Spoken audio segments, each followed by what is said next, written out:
Chapter 352. When the Tiangao City team came out of the locker room and met up with the Shushan preliminaries team, Jiang Shuiyan and Huang Bing couldn't help but try to identify that familiar figure. Unfortunately, they couldn't do so and only felt regret. After recognizing Lu Qing, they remembered some forgotten details. For example, during the provincial youth tournament, Lu Qing represented the Gushan Martial Arts School, and they were now at the Gushan Martial Arts School. No wonder they met him. After the youth tournament, most of the martial artists watched Lu Cheng's battle videos over and over again.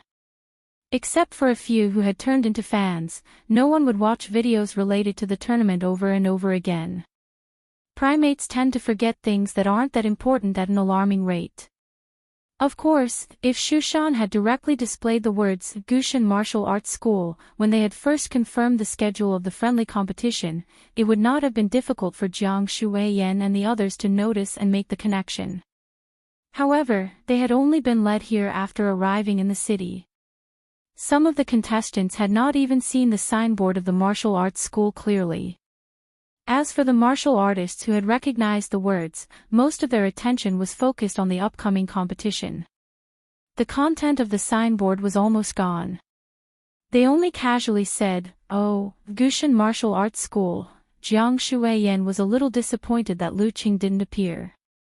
But when she glanced over, she found Monk Wenguang holding a mobile phone and using his index finger to poke and draw something. He seemed to be having a hard time. For some reason, she felt that the scene of a monk holding a modern technology was very strange. So she turned her head and smiled. "Master, do you need help? I'm the best at teaching the elderly to use mobile phones." The moment Jiang Shuiyan turned her head, Monk Wenguang pressed his finger and locked the screen. Then he smiled and said, "Donor Jiang, thank you. I'm just writing an email. I don't need any help." Wow, he knows how to write an email with a mobile phone. Jiang Shuiyan smiled secretly and praised him from the bottom of her heart. "Master, you really keep up with the times. Amitabha. If I don't go to hell, who will?"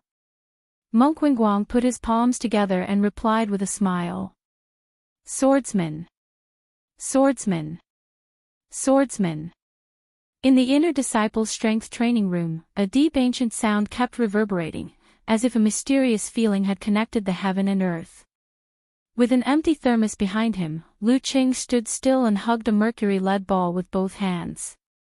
He let it fall gently and roll slowly with a rhythm. Using external pressure and subtle feeling, he worked with the tempering and nourishing of his body and spirit. This was the swordsman formula that the Queen of Thought, Fei Dan, had created. Not only did Lu Qing use it here, but he also used it when he visualized the frozen river diagram, the frozen ground diagram, the prairie fire diagram, and the Zhurong diagram during his Dan stage cultivation in the ice sect and the fire sect. While he was tempering again and again, a wonderful change happened in the half-closed power room. On one side, the temperature was rising, and there was a hidden scorching heat. On the other side, a cool breeze was blowing, and the surface of the metal apparatus was getting colder and colder to the touch. The two intertwined and formed a vortex, rotating slowly and strangely maintaining a balance. Lu Qing didn't know how long it had been, but he finished his internal training.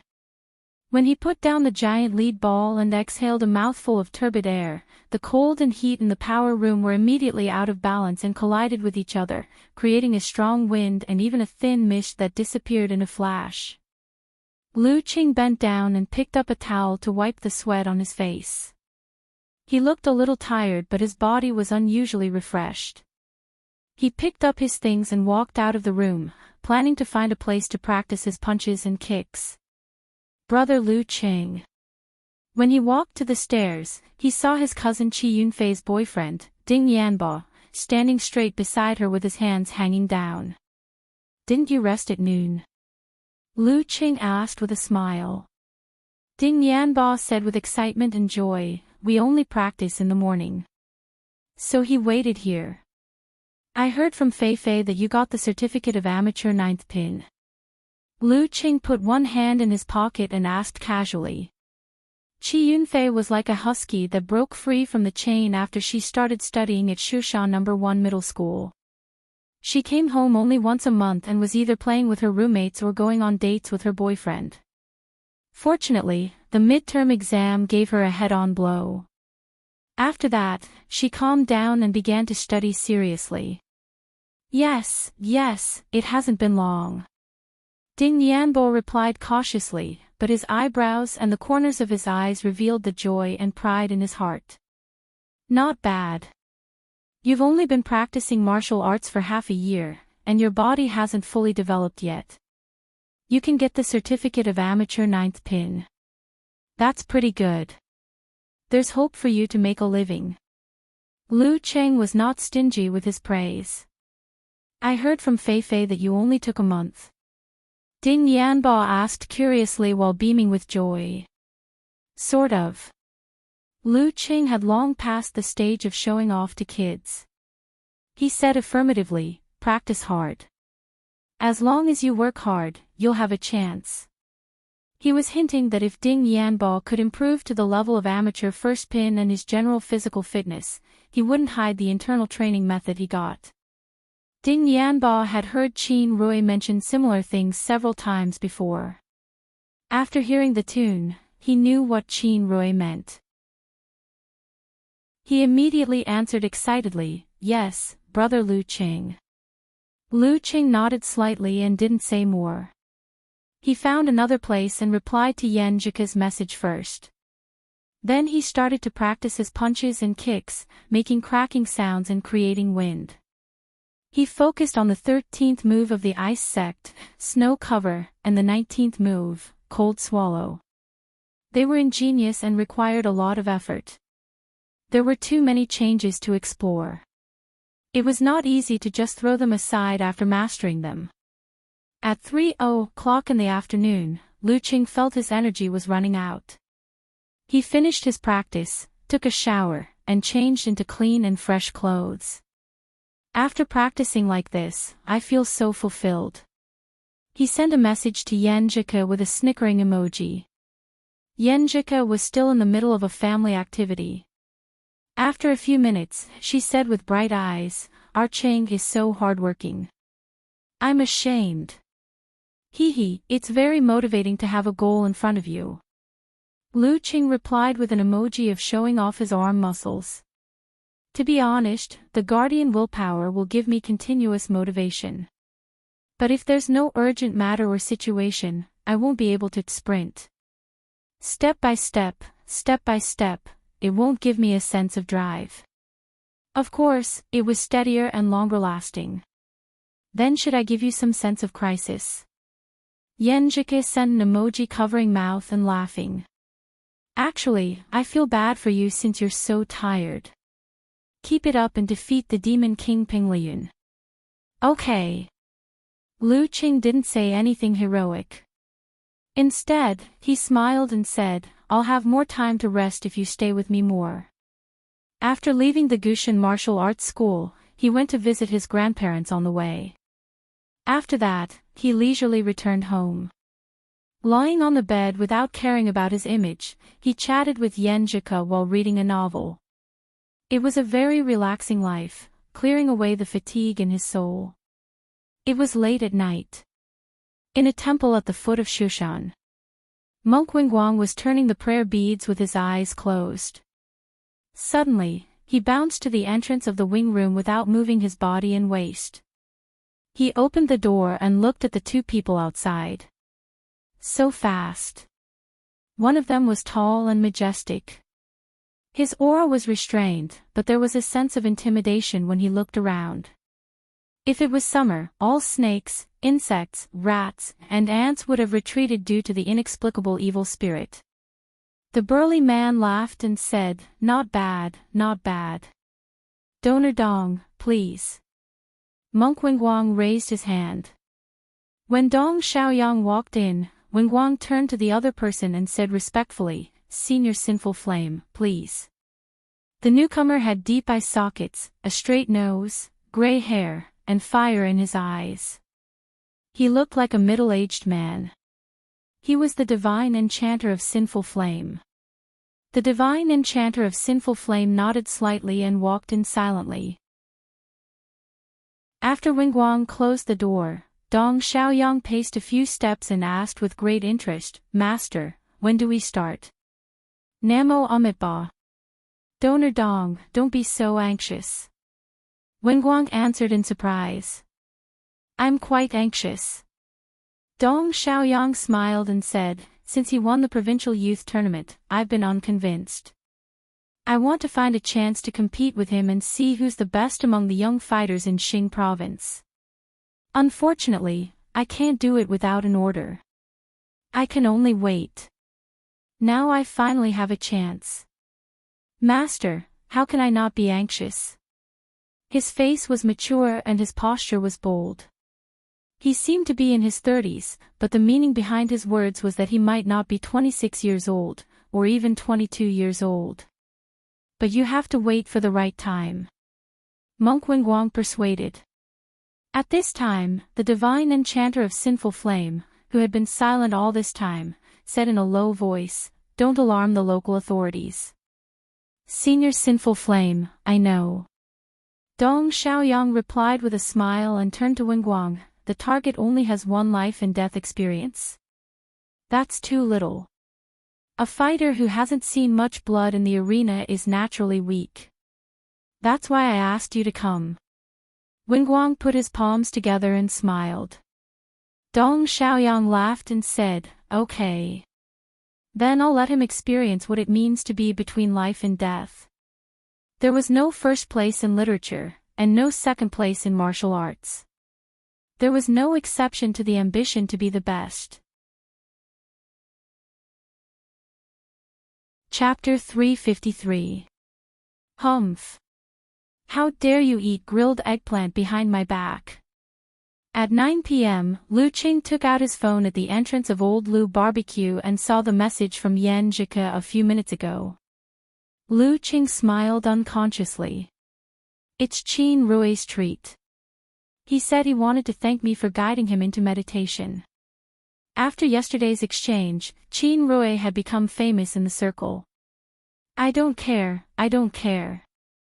Unless you pack 2 eggplants for me.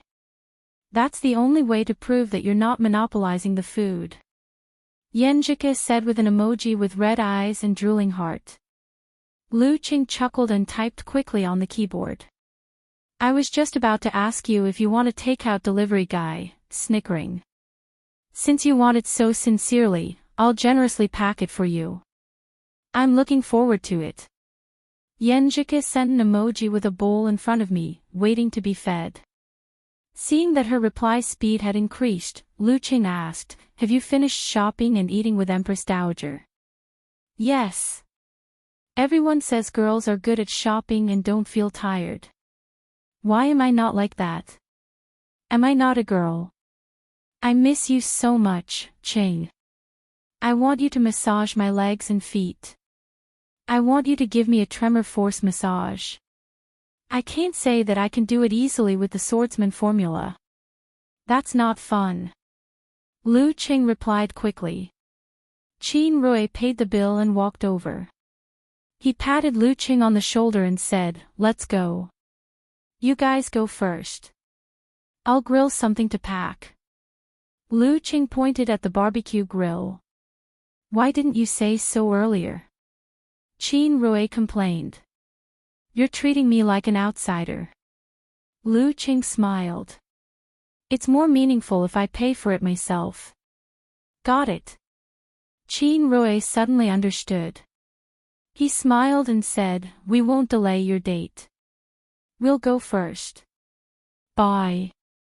Lu Qing waved to him and Ding Yanbo and turned to the boss. 2 eggplants to go. Well, don't put any onions." Speaking of this, he thought of last year's spring festival. At that time, he hadn't confirmed his relationship with Ku yet. In order to bring her delicious food from Shushan, he specially went through the trouble of buying insulated lunchboxes and other things. He also repeatedly reminded the boss not to put onions in the food, which made him a little annoyed. Sure. The boss readily agreed. There was no change in his expression. Obviously, he didn't remember that part of the past.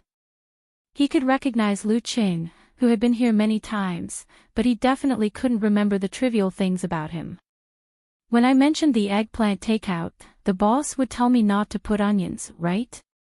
Then I would be promoted to a regular customer. Lu Qing felt warm and his thoughts drifted. Unknowingly, almost a year had passed. Beautiful days always came too quickly. It felt like it was just yesterday. While waiting for the grilled eggplant, Lu Qing stood aside and played with his phone. Suddenly, he saw a familiar figure from the corner of his eye, Jiang Fei, who was wearing a bulging black down jacket. "Hey, fatty Jiang." Then, he noticed that there were 2 men and 2 women following behind Jiang Fei. At first glance, they seemed to be the type that was heavily schooled. This should be the classmate that Fatty Jiang was talking about, the one who came here to play for 2 days.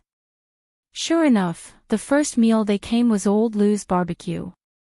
Isn't he afraid that they won't be able to stand the taste here? He thought to himself. Jiang Fei also didn't expect to meet Lu Qing here.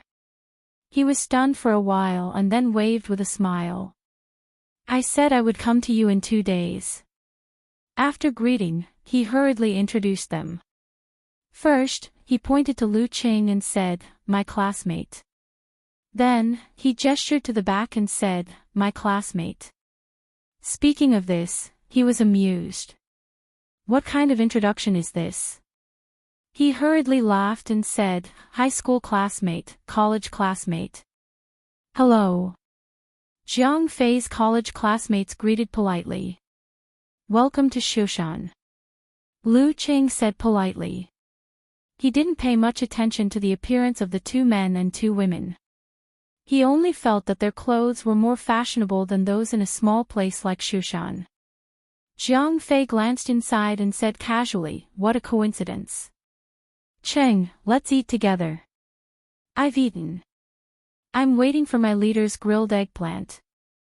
Lu Qing chuckled. "Your leader?" Jiang Fei was dumbfounded for a few seconds and finally came to his senses. He shook his finger enviously and said, "I was kind enough to invite you, but you showed off in front of me. You must compensate for my mental loss later." After a few words of greeting, he led the 4 students into the house and found a seat. Lu Qing waited for the packed eggplant and walked to the entrance of the alley, ready to call a taxi. Seeing his back disappear around the corner with the lunchbox, a girl wearing a Korean-style coat among Jiang Fei's classmates laughed twice and said in a soft voice, "Jiang Fei, your high school classmate is in good health. He only wore so little in such cold weather." Shushan was humid and cold. Many northern men would shout that they were frozen to death. Lu Qing, on the other hand, only wore a thin sweater inside and a sports jacket outside, which made people shiver. Maybe he wants to be elegant instead of cold. A plump girl holding a boy's hand laughed and said. She had charming features and a pretty face, but a little chubby and a little round face. Jiang Fei answered awkwardly, "He is in good health, he is a monster." "I don't believe it. Boys are all so pretentious." The girl who spoke first covered her mouth and laughed. Her voice was much better than her appearance. She didn't continue the topic and said, "My cousin is like this. He doesn't wear a sweater in winter and only wears a down jacket. As a result, he has chilblains on both hands, feet, and ears. He is so pitiful." Seeing that they didn't continue to talk about Lu Qing, Jiang Fei didn't bother to explain. He chatted with them and urged them to eat the skewers. Outside the alley, the dim lights on the side of the road formed a sharp contrast with the darkness inside, as if they were in a different world. Just at this moment, Lu Qing heard a faint shout, "Help!" With a swoosh, Lu Qing turned his head to look at the source of the sound. He saw that the walls were in tatters and most of them had collapsed.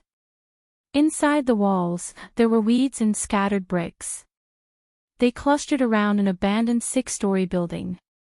On the side of the 6-story building, there were several large red words, "to demolish," written on it. "Help!"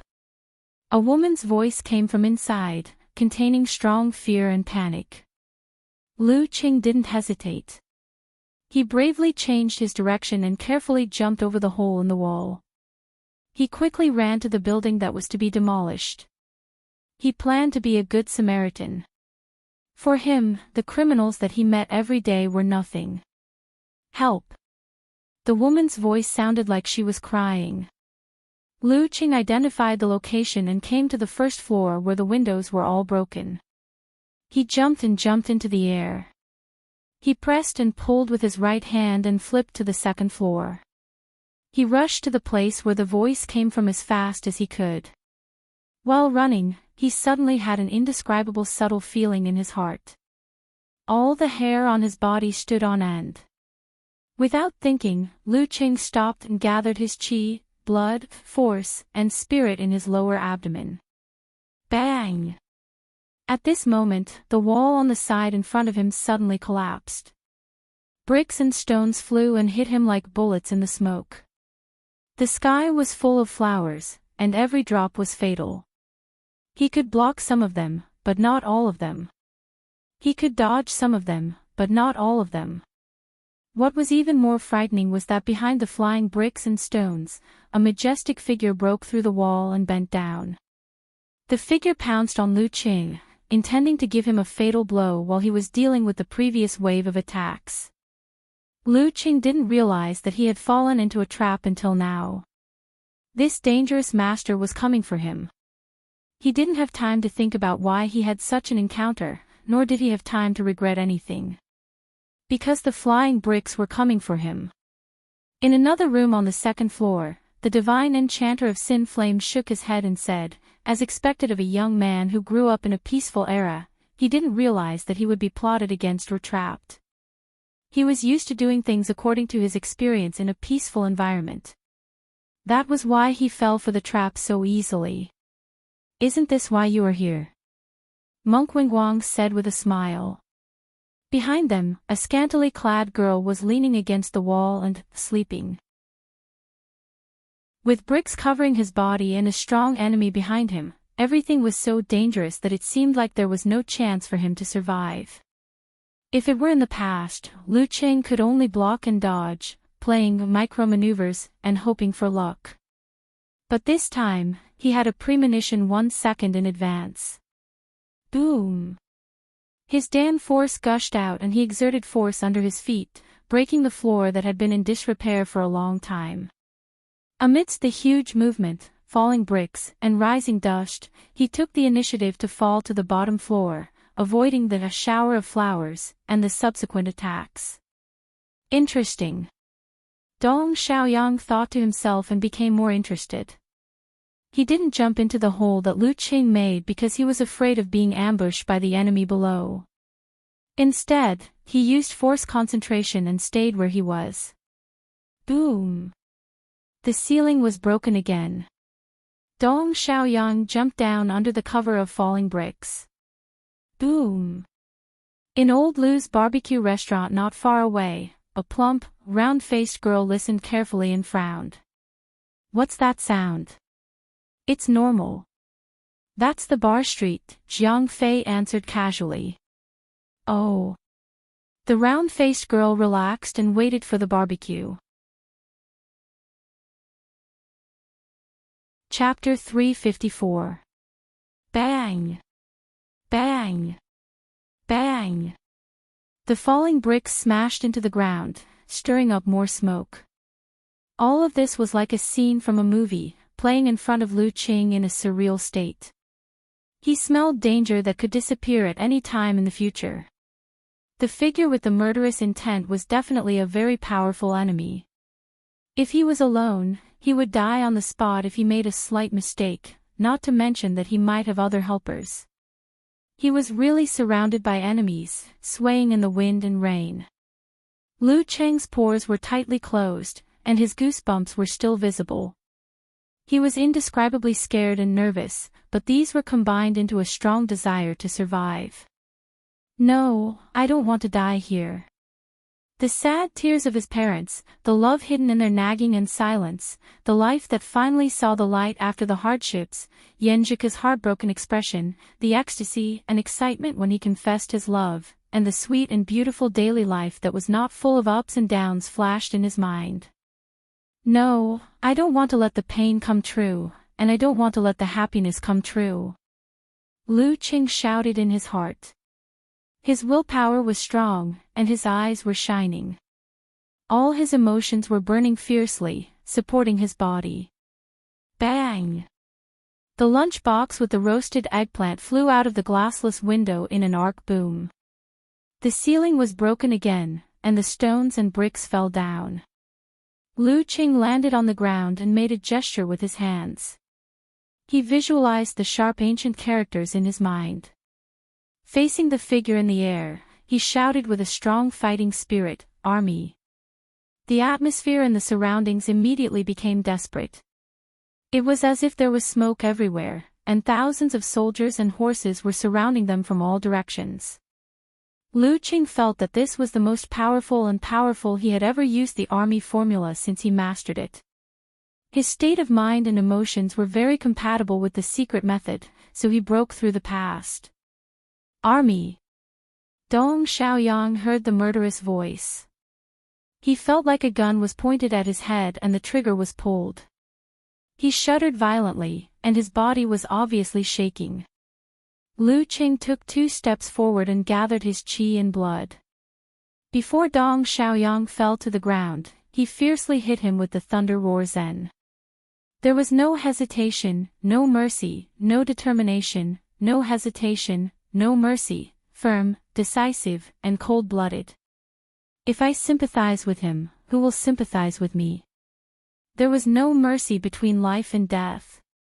At this moment, Dong Xiaoyang's eyes suddenly became clear and cold. This was the rock heart that had been through many battles and dangers. It had a strong resistance to the army formula. What a joke! Where were you when I led my team into the enemy's territory, into the dragon's pool, and beheaded the enemy's general at the brink of death? What a joke! Where were you when I met the fierce killer on a narrow path and killed him by a hair's breadth? How could a martial artist who had only seen blood once display the true essence of that secret technique? What I've experienced is something you can't even imagine. Using such a secret technique on me is like showing off your slight skill in front of an expert.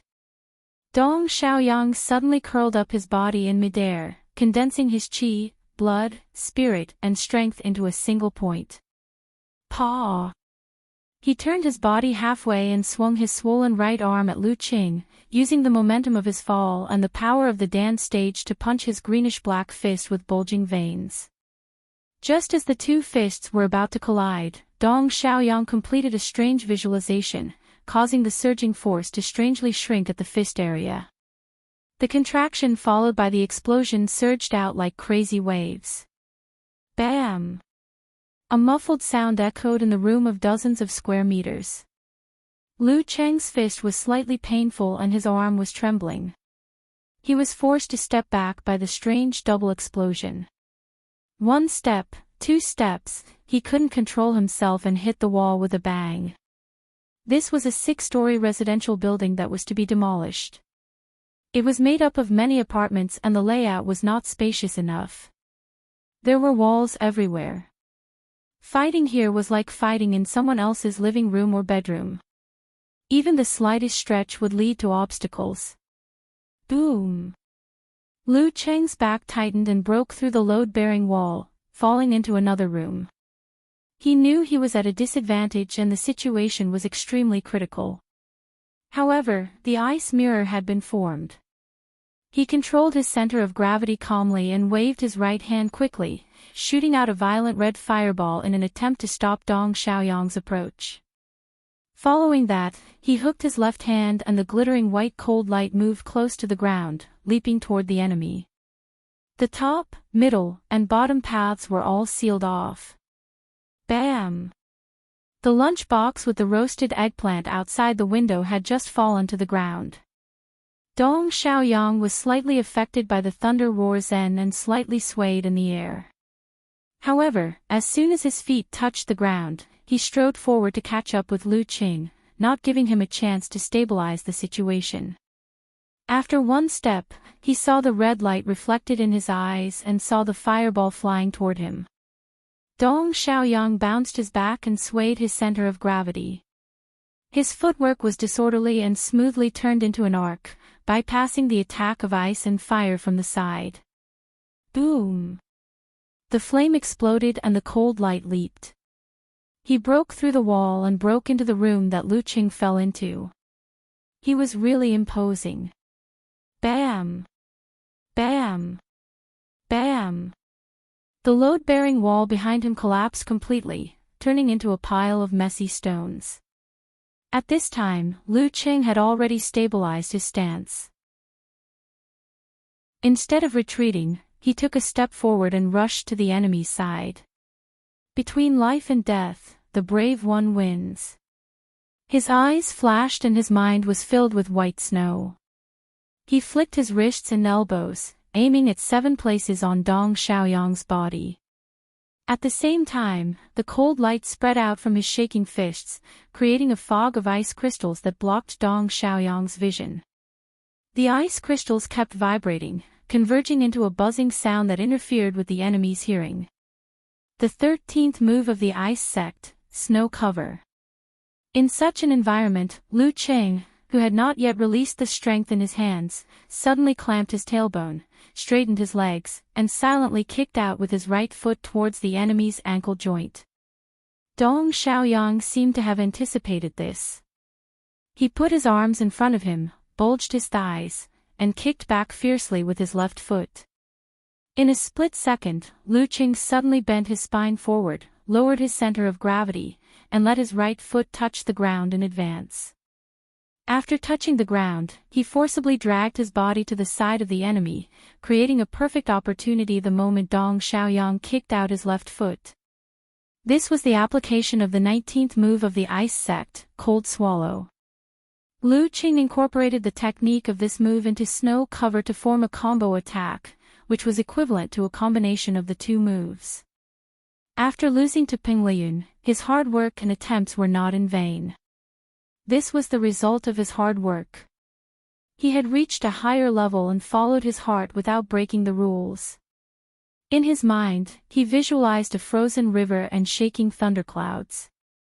Lu Qing was neither happy nor anxious. He raised his right arm high, clenched his fist, and punched down. Simplified physical invulnerability move, severe warning. The distance was too close. Dong Xiaoyang's left foot missed, and he was suddenly in a precarious situation.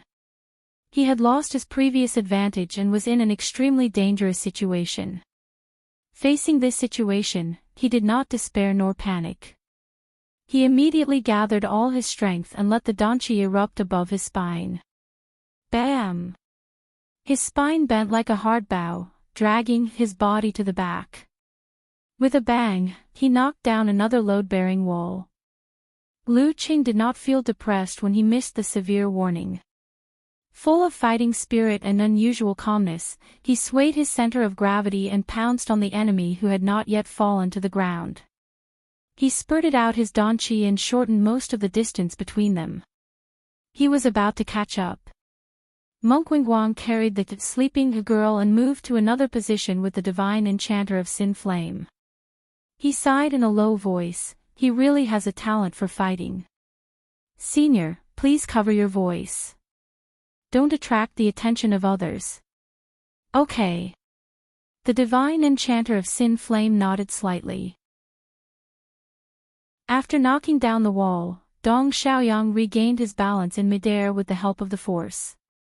Looking at Lu Qing who was closing in on him in a flash, he suddenly hid his eyes and let his eyes be filled with a terrifying white. He visualized the corresponding picture, shook his chest and abdomen, opened his throat, and exhaled loudly, bam. The surroundings suddenly became quiet. Lu Qing felt like he was in an empty room in the middle of the night. He heard a knock at the door, and outside the window, there were graves and the cold wind whistling. In an instant, he was frightened and nervous. His body could not help but tremble. But his willpower was at its strongest. He quickly calmed down and made a gesture to use the 9 words formula. Forward. His voice turned into a sharp arrow, exploding in front of the enemy with his negative feelings. Dong Xiaoyang's eyes were cold. He did not waver and seized the opportunity to close in on Lu Qing. He used force concentration to expand his body and hit the same move as before. Bam! Bam! Bam! Bam! Bam! Lu Qing responded with consecutive dance stage outbursts, but he was beaten back by the duet again and again. He broke through one wall after another, shaking the entire 6-story building. Clang! Clang! Dong Xiaoyang did not recklessly attack head-on. He changed his rhythm and direction from time to time. He did not give Lu Qing a chance to use simplified physical invulnerability moves or dodge his attacks. Quintuple explosion, sextuple explosion, and septuple explosion. Lu Qing seemed to be at an absolute disadvantage. He kept retreating and knocking down walls. His back hurt, but his footwork and posture were not disordered. Relying on the sensing ability of the ice mirror, he always detected the enemy's attack in advance and blocked the enemy's attack. Without this kung fu, he felt that he would not be able to withstand more than a few moves from the duet. Bam! Another load-bearing wall collapsed and the building shook again. Dong Xiaoyang flashed to Lu Cheng's left side, pulled back his arm and punched again, repeating the previous moves. But this time, he did not use force concentration. Instead, he visualized 2 pictures, flame condensation and infusion explosion. Simplified physical invulnerability move, internal explosion. When the punch hit, the force would explode in the enemy's body. His previous duet attack was not a fake move. It was not an attack to paralyze Lu Qing or to cover up the use of this move. In a life-and-death situation, there was no such thing as a complicated and long-term plan. There was only a flash of inspiration and the right time because there were too many variables.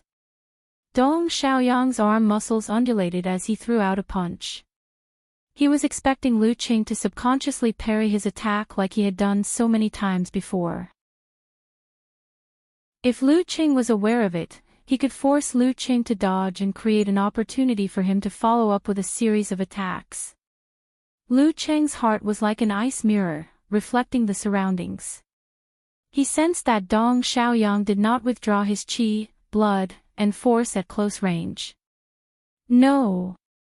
Lu Qing tensed up and his hair stood on end. He grasped a few thoughts that flashed through his mind. Without hesitation, he exerted force on his feet and leaped into the air. This move was the standard way to die in the challenge tournament, unless one had the supernatural ability to fly or was close to the physical invulnerability state. But in today's environment, Lu Qing was not in a hurry to fall and could not change his direction. Crack! He jumped close to the ceiling and stretched out his hands. His 10 fingers clenched into the stone and hung in the air. Then he used force concentration. With his fingers as a fulcrum, he bounced back and leaped backward like a gymnast.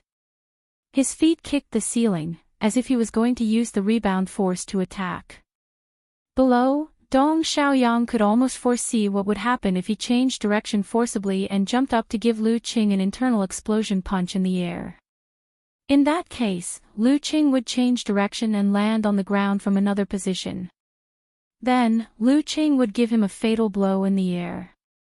The difference between the target is the ceiling and the target is Lu Qing meant that he could not touch the ceiling, so there was nothing he could rely on. Thinking of this, Dong Xiaoyang lowered his waist and abdomen and made a prelude to change direction forcibly. He wanted to trick Lu Qing into pouncing on him while he dodged the position and attacked from behind with his elbow.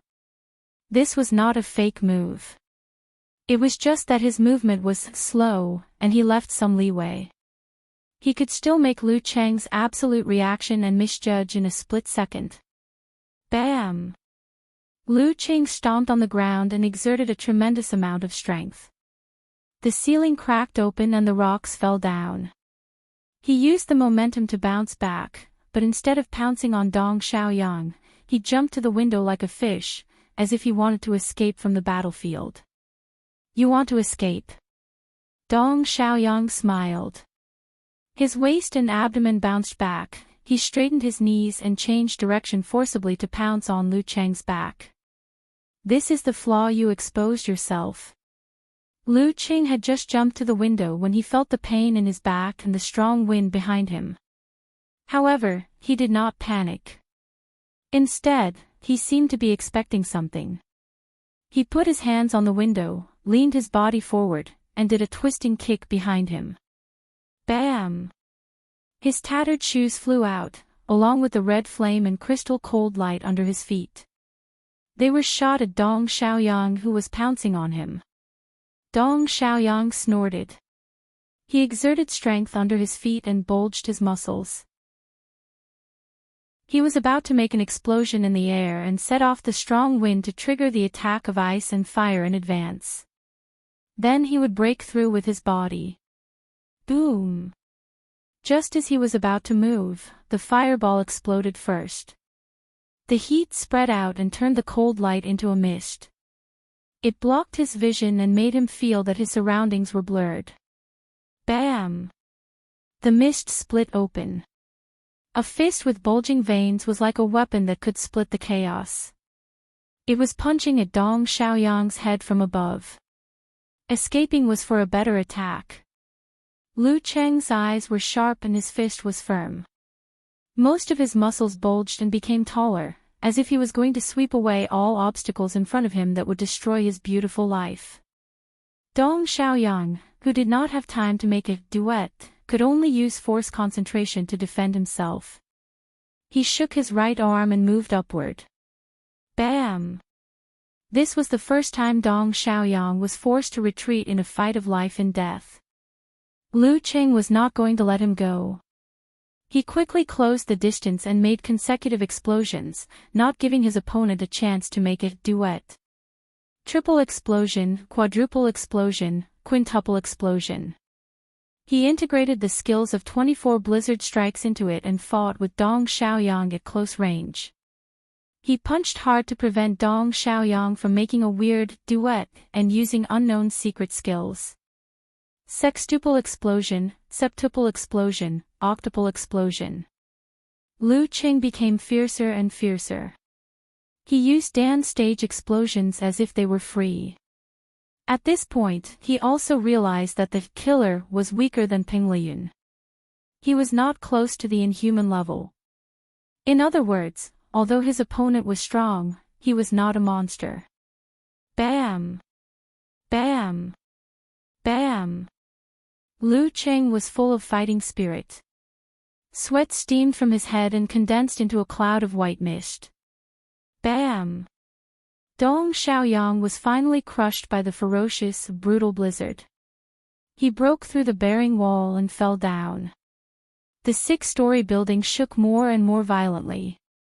In the sound of falling stones, Lu Cheng stepped on the ground and followed closely to his opponent, who had just stabilized his center of gravity. He visualized the red sun and the frozen river in his mind. Boom! The red sun hit the ice river and both disappeared.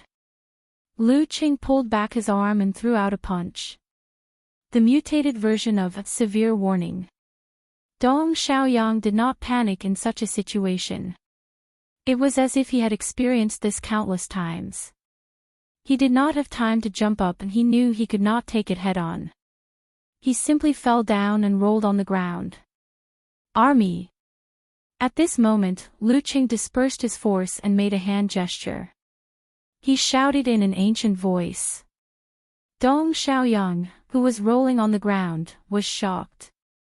He felt that he was surrounded by enemies because of his situation. After a short tremble, his strong willpower dispersed the influence. But Lu Cheng took the opportunity to slide closer and kick out his right leg. Bam! Bam! Bam! Bam! Dong Xiaoyang tried his best to block a few moves, but he was kicked out of his stance and flew into the air, crashing into the wall. Bam! The impact caused the building to sway. He spat out a mouthful of blood. Lu Qing looked calm. He slid forward and was about to break Dong Xiaoyang's neck. At this moment, the shaking building finally reached its limit. Countless stones fell from above, making a dull and terrifying sound. Lu Qing paused for a moment. In order to protect himself, he used force concentration to break through the side wall and jump to the open space outside. Dong Xiaoyang smiled bitterly, his eyes full of disappointment. Boom! Lu Qing heard a deafening sound as soon as he steadied himself. He saw half of the 6-story building collapse and then the whole building, burying the terrifying killer inside. He should be dead, right? Lu Qing did not dare to stay in the thick smoke. He was afraid that there would be other enemies. Taking advantage of the cover, he climbed over the wall into a nearby neighborhood. He found a secret place to hide and then took out his phone to call Geyser. This was the first time he encountered such a situation. He subconsciously asked for help from his master. "Hello, master. Someone just tried to kill me," Lu Qing said as soon as the call went through. "Who? Cough, who dares?" Geyser was stunned at first, then became furious. "I don't know either." Lu Qing was still a little confused. It happened so suddenly that he did not understand what was going on. Who did I offend? He thought, feeling wronged and angry. "Are you safe now? Go find Xing if you are not. Now that you are safe, tell me the key points." Geyser calmed down and asked in confusion. Lu Qing told him what had happened, focusing on the opponent's moves and his own condition. In the end, he asked, "Master, do you have any clues?" Geyser was silent for a moment. Then he clenched his teeth and said, "I know what happened. It's okay now. You can go back to sleep. There won't be a next time. Damn it, I'll tear down the base and apologize to the simplified physical invulnerability of the fire sect. Anyway, there won't be a next time. Don't ask for now. It won't do you any good if you know." Okay. Lu Qing was confused and chose to believe his master. It seemed that there was an inside story behind the attack. He walked out of the secluded place and looked at the place where the fight had just happened. The building had collapsed and smoke was everywhere. What was strange about this was that such a big commotion did not wake up the nearby residents. Weird. Lu Qing frowned. He thought for a while and called Yenjika. "Cheng, you're here?" the girl asked happily. "No, I ran into a situation. Can you bring me a pair of pants?" Lu Qing looked down at his torn jeans and did not know whether to laugh or cry. It was not a competition, so he did not wear a martial arts suit. The tight pants were destroyed by the force of the dance stage and soon became unshaped. Ah! Yenjika was confused. After the barbecue, Jiang Fei led the 4 students to the entrance of the alley and planned to drive around. As they walked, the girl in the Korean coat suddenly exclaimed and pointed to the side. "Isn't there a building there?" The plump girl with a round face looked over and saw the ruins inside the wall. She was also confused. "Yeah, I saw it too. It was there before the barbecue. Why did it collapse? Why did it collapse?" Chapter 355. Bang! Bang! Bang! The falling bricks smashed into the ground, stirring up more smoke. All of this was like a scene from a movie, playing in front of Lu Qing in an unreal state. He smelled danger that could disappear at any time in the future. The figure with the murderous intent was definitely a very powerful enemy. If he was alone, he would die on the spot if he made a slight mistake, not to mention that he might have other helpers. He was really surrounded by enemies, swaying in the wind and rain. Lu Cheng's pores were tightly closed, and his goosebumps were still visible. He was indescribably scared and nervous, but these were combined into a strong desire to survive. No, I don't want to die here. The sad tears of his parents, the love hidden in their nagging and silence, the life that finally saw the light after the hardships, Yenjika's heartbroken expression, the ecstasy and excitement when he confessed his love, and the sweet and beautiful daily life that was not full of ups and downs flashed in his mind. No, I don't want to let the pain come true, and I don't want to let the happiness come true. Lu Qing shouted in his heart. His willpower was strong, and his eyes were shining. All his emotions were burning fiercely, supporting his body. Bang! The lunchbox with the roasted eggplant flew out of the glassless window in an arc boom. The ceiling was broken again, and the stones and bricks fell down. Lu Qing landed on the ground and made a gesture with his hands. He visualized the sharp ancient characters in his mind. Facing the figure in the air, he shouted with a strong fighting spirit, "Army!" The atmosphere and the surroundings immediately became desperate. It was as if there was smoke everywhere, and thousands of soldiers and horses were surrounding them from all directions. Lu Qing felt that this was the most powerful he had ever used the army formula since he mastered it. His state of mind and emotions were very compatible with the secret method, so he broke through the past. Army! Dong Xiaoyang heard the murderous voice. He felt like a gun was pointed at his head and the trigger was pulled. He shuddered violently, and his body was obviously shaking. Lu Qing took 2 steps forward and gathered his qi and blood. Before Dong Xiaoyang fell to the ground, he fiercely hit him with the thunder roar Zen. There was no hesitation, no mercy, no determination, no hesitation, no mercy, firm, decisive, and cold-blooded. If I sympathize with him, who will sympathize with me? There was no mercy between life and death. At this moment, Dong Xiaoyang's eyes suddenly became clear and cold. This was the rock heart that had been through many battles and dangers. It had a strong resistance to the army formula. What a joke! Where were you when I led my team into the enemy's territory, into the dragon's pool, and beheaded the enemy's general at the brink of death? What a joke! Where were you when I met the fierce killer on a narrow path and killed him by a hair's breadth? How could a martial artist who had only seen blood once display the true essence of that secret technique? What I've experienced is something you can't even imagine. Using such a secret technique on me is like showing off your slight skill in front of an expert. Dong Xiaoyang suddenly curled up his body in midair, condensing his qi, blood, spirit, and strength into a single point. Paw! He turned his body halfway and swung his swollen right arm at Lu Qing, using the momentum of his fall and the power of the dance stage to punch his greenish-black fist with bulging veins. Just as the 2 fists were about to collide, Dong Xiaoyang completed a strange visualization, causing the surging force to strangely shrink at the fist again. The contraction followed by the explosion surged out like crazy waves. Bam! A muffled sound echoed in the room of dozens of square meters. Lu Cheng's fist was slightly painful and his arm was trembling. He was forced to take a few steps back by the strange double explosion. 1 step, 2 steps, he couldn't control himself and hit the wall with a bang. This was a 6-story residential building that was to be demolished. It was made up of many apartments. The layout was not spacious enough and there were walls everywhere. Fighting here was like fighting in someone else's living room or bedroom.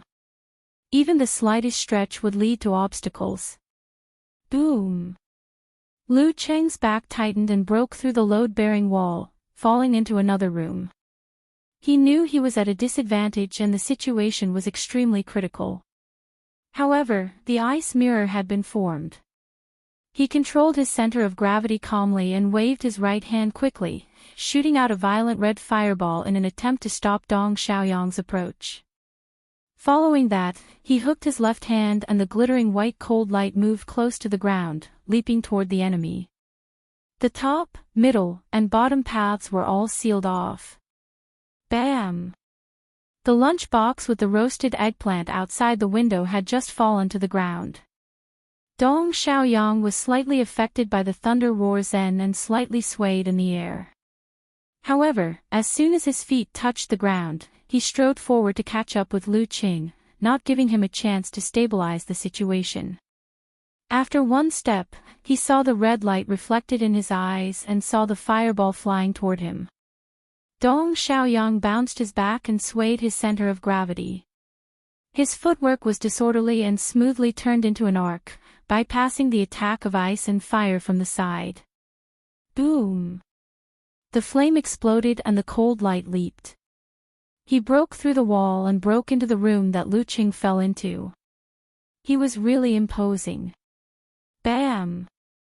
Bam! Bam! The load-bearing wall behind him collapsed completely and turned into a pile of messy stones. At this time, Lu Qing had stabilized his stance. Instead of retreating, he took a step forward and rushed to the enemy's side. Between life and death, the brave one wins. His eyes flashed and his mind was filled with white snow. He flicked his wrists and elbows, aiming at 7 places on Dong Xiaoyang's body. At the same time, the cold light spread out from his shaking fists, creating a fog made of ice crystals that blocked Dong Xiaoyang's vision. The ice crystals kept vibrating, converging into a buzzing sound that interfered with the enemy's hearing. The 13th move of the ice sect, snow cover. In such an environment, Lu Qing, who had not yet released the strength in his hands, suddenly clamped his tailbone, straightened his legs, and silently kicked out with his right foot towards the enemy's ankle joint. Dong Xiaoyang seemed to have anticipated this. He put his arms in front of him, bulged his thighs, and kicked back fiercely with his left foot. In a flash, Lu Qing suddenly bent his spine forward, lowered his center of gravity, and let his right foot touch the ground in advance. After touching the ground, he forcibly dragged his body to the side of the enemy, creating a perfect opportunity when Dong Xiaoyang kicked out his left foot. This was the application of the 19th move of the ice sect, cold swallow. Lu Qing incorporated the technique of this move into snow cover to form a combo attack, which was equivalent to a combination of the 2 moves. After losing to Ping Liyun, his hard work and attempts were not in vain. This was the result of his hard work. He had reached a higher level and followed his heart without breaking the rules. In his mind, he visualized a frozen river and shaking thunderclouds. Lu Qing was neither happy nor anxious. He raised his right arm high, clenched his fist, and punched down. Simplified physical invulnerability move, severe warning. The distance was too close. Dong Xiaoyang's left foot missed. He was suddenly in a precarious situation, losing his previous advantage and falling into an extremely dangerous situation. Facing this, he did not despair or panic. Instead, he gathered all the strength in his body and let the danqi erupt above his spine. Bam! His spine bent like a hard bow, dragging his body to the back. With a bang, he knocked down another load-bearing wall. Lu Qing did not feel depressed when he missed the severe warning. Full of fighting spirit and unusual calmness, he swayed his center of gravity and pounced on the enemy who had not yet fallen to the ground. He spurted out the danqi and shortened most of the distance between them. He was about to catch up. Monk Wingguang carried the sleeping girl and moved to another position with the divine enchanter of Sin Flame. He sighed in a low voice, he really has a talent for fighting. Senior, cover your voice. Don't attract others. Okay.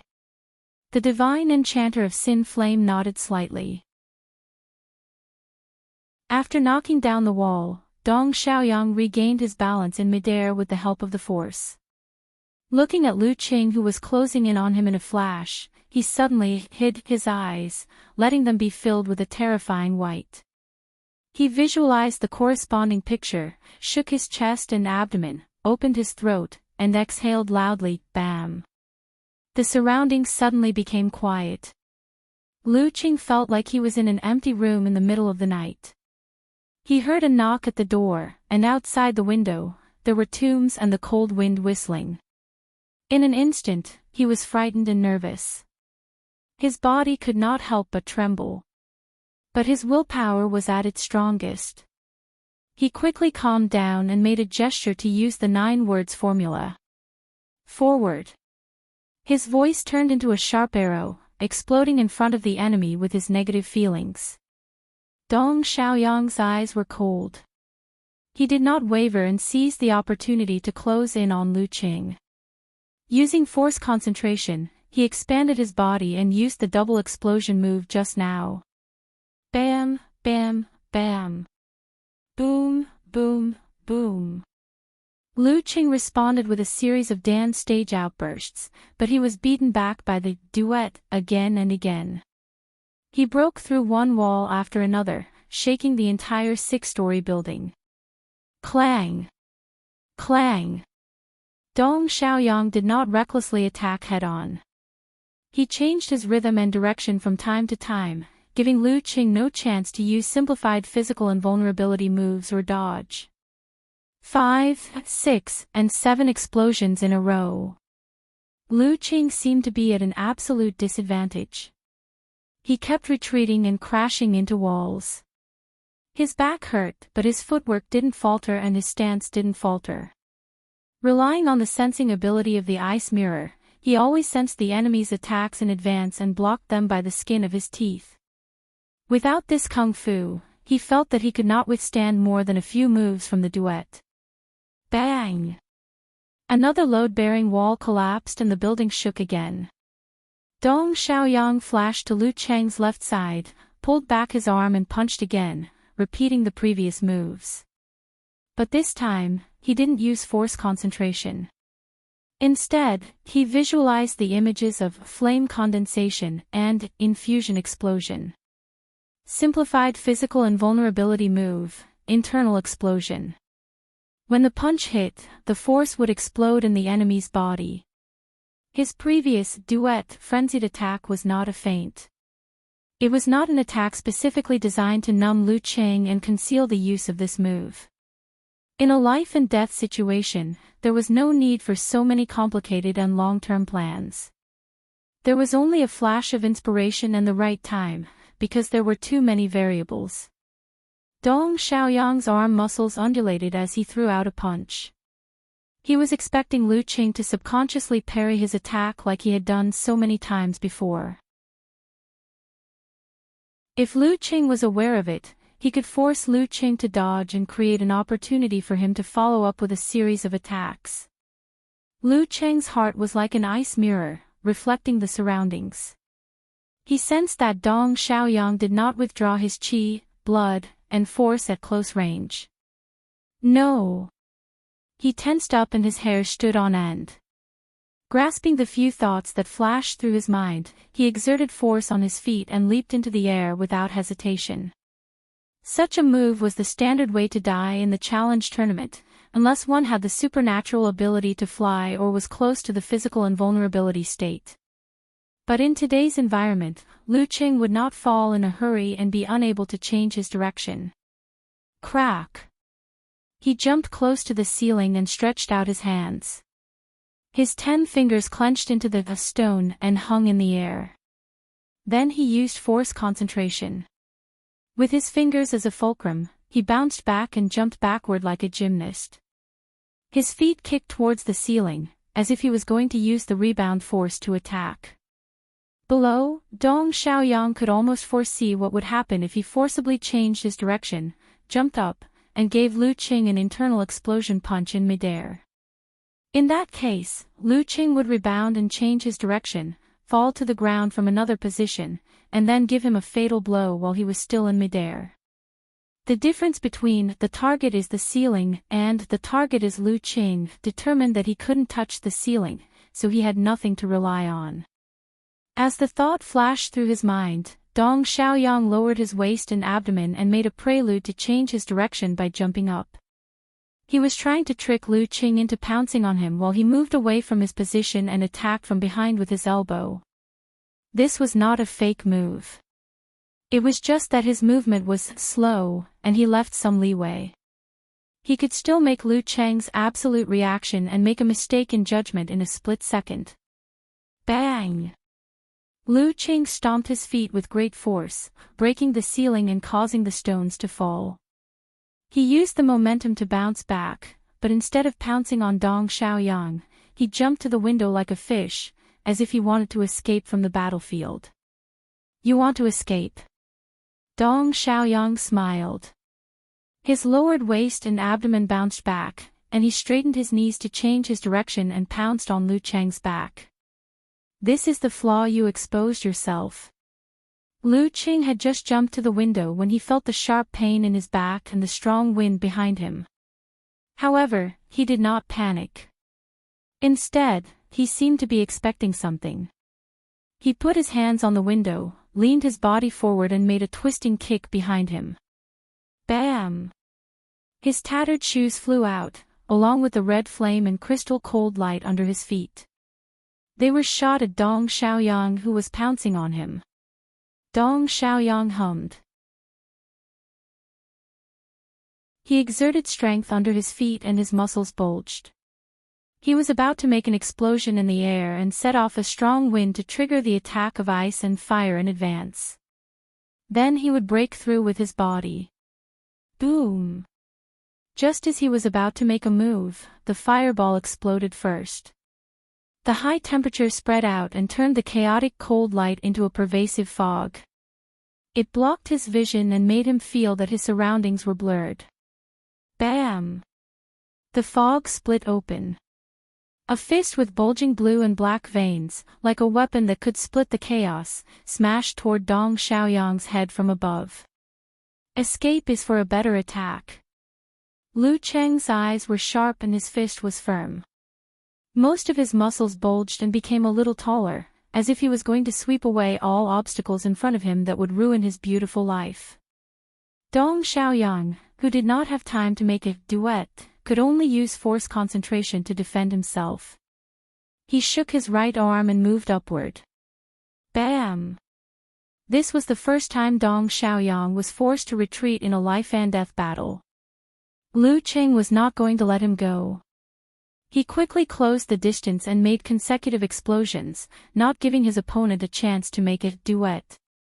Triple explosion, quadruple explosion, quintuple explosion. He integrated the skills of 24 blizzard strikes into it and fought with Dong Xiaoyang at close range. He punched hard to prevent Dong Xiaoyang from making a weird duet and using unknown secret skills. Sextuple explosion, septuple explosion, octuple explosion. Lu Qing became fiercer and fiercer. He used dance stage explosions as if they were free. At this point, he also realized that the killer was weaker than Ping Liyun. He was not close to the inhuman level. In other words, although his opponent was strong, he was not a monster. Bam! Bam! Bam! Lu Qing was full of fighting spirit. Sweat steamed from his head and condensed into a cloud of white mist. Bam! Dong Xiaoyang was finally crushed by the ferocious, brutal blizzard. He broke through the bearing wall and fell down.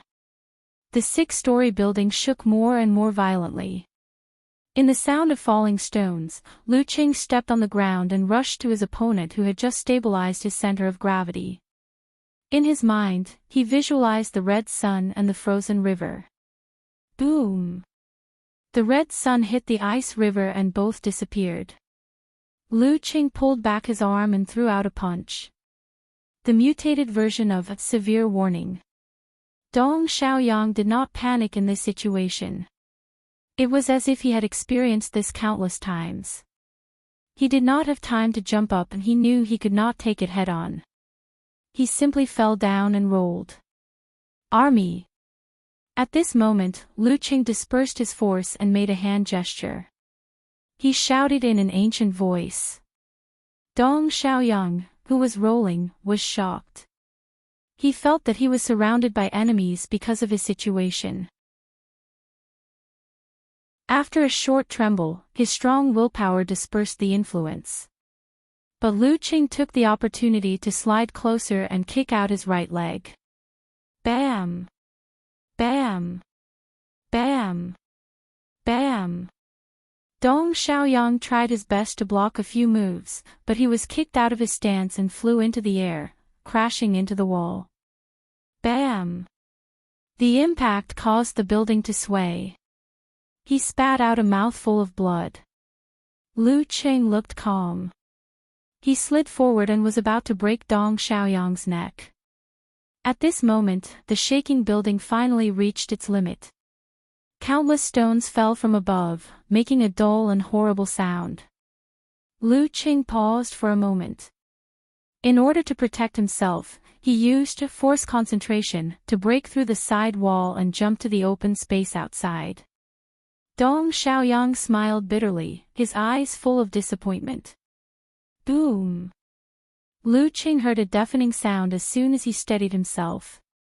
He saw half of the 6-story building collapse and then the whole building, burying the terrifying killer inside. He should be dead, right? Lu Qing did not dare to stay in the smoke for fear of other enemies. Taking advantage of the cover, he climbed over the wall into a nearby neighborhood. He found a secret place to hide and then took out his phone to call Geyser. It was the first time he encountered such a situation. Subconsciously, he asked for help from his master. Hello, master. Someone just tried to kill me. Lu Qing said as soon as the call went through. Who? Cough. Who dares? Geyser was stunned at first, then became furious. I don't know either. Lu Qing was still a little confused. It happened so suddenly that he did not understand what was going on. Who did I offend?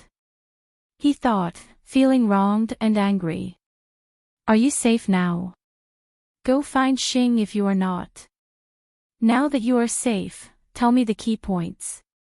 Geyser calmed down and asked in confusion. Lu Qing told him what had happened, focusing on the opponent's moves and his own condition.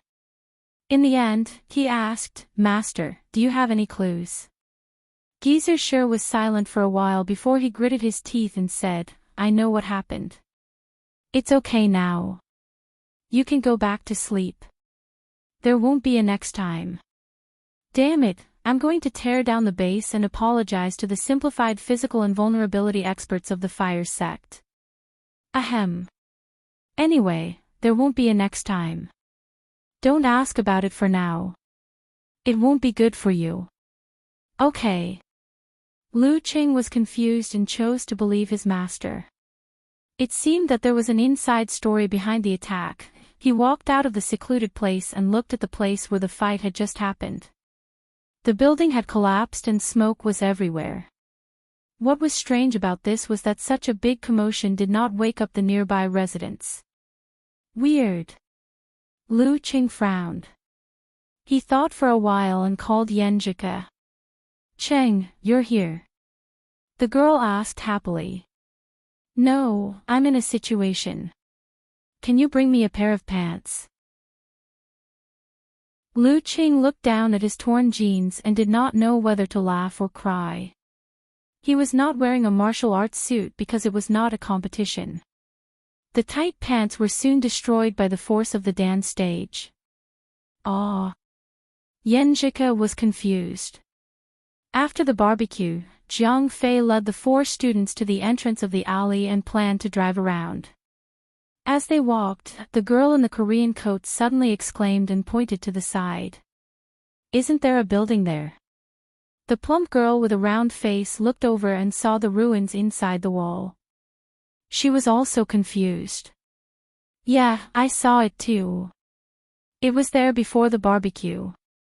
Why did it collapse? Why did it collapse?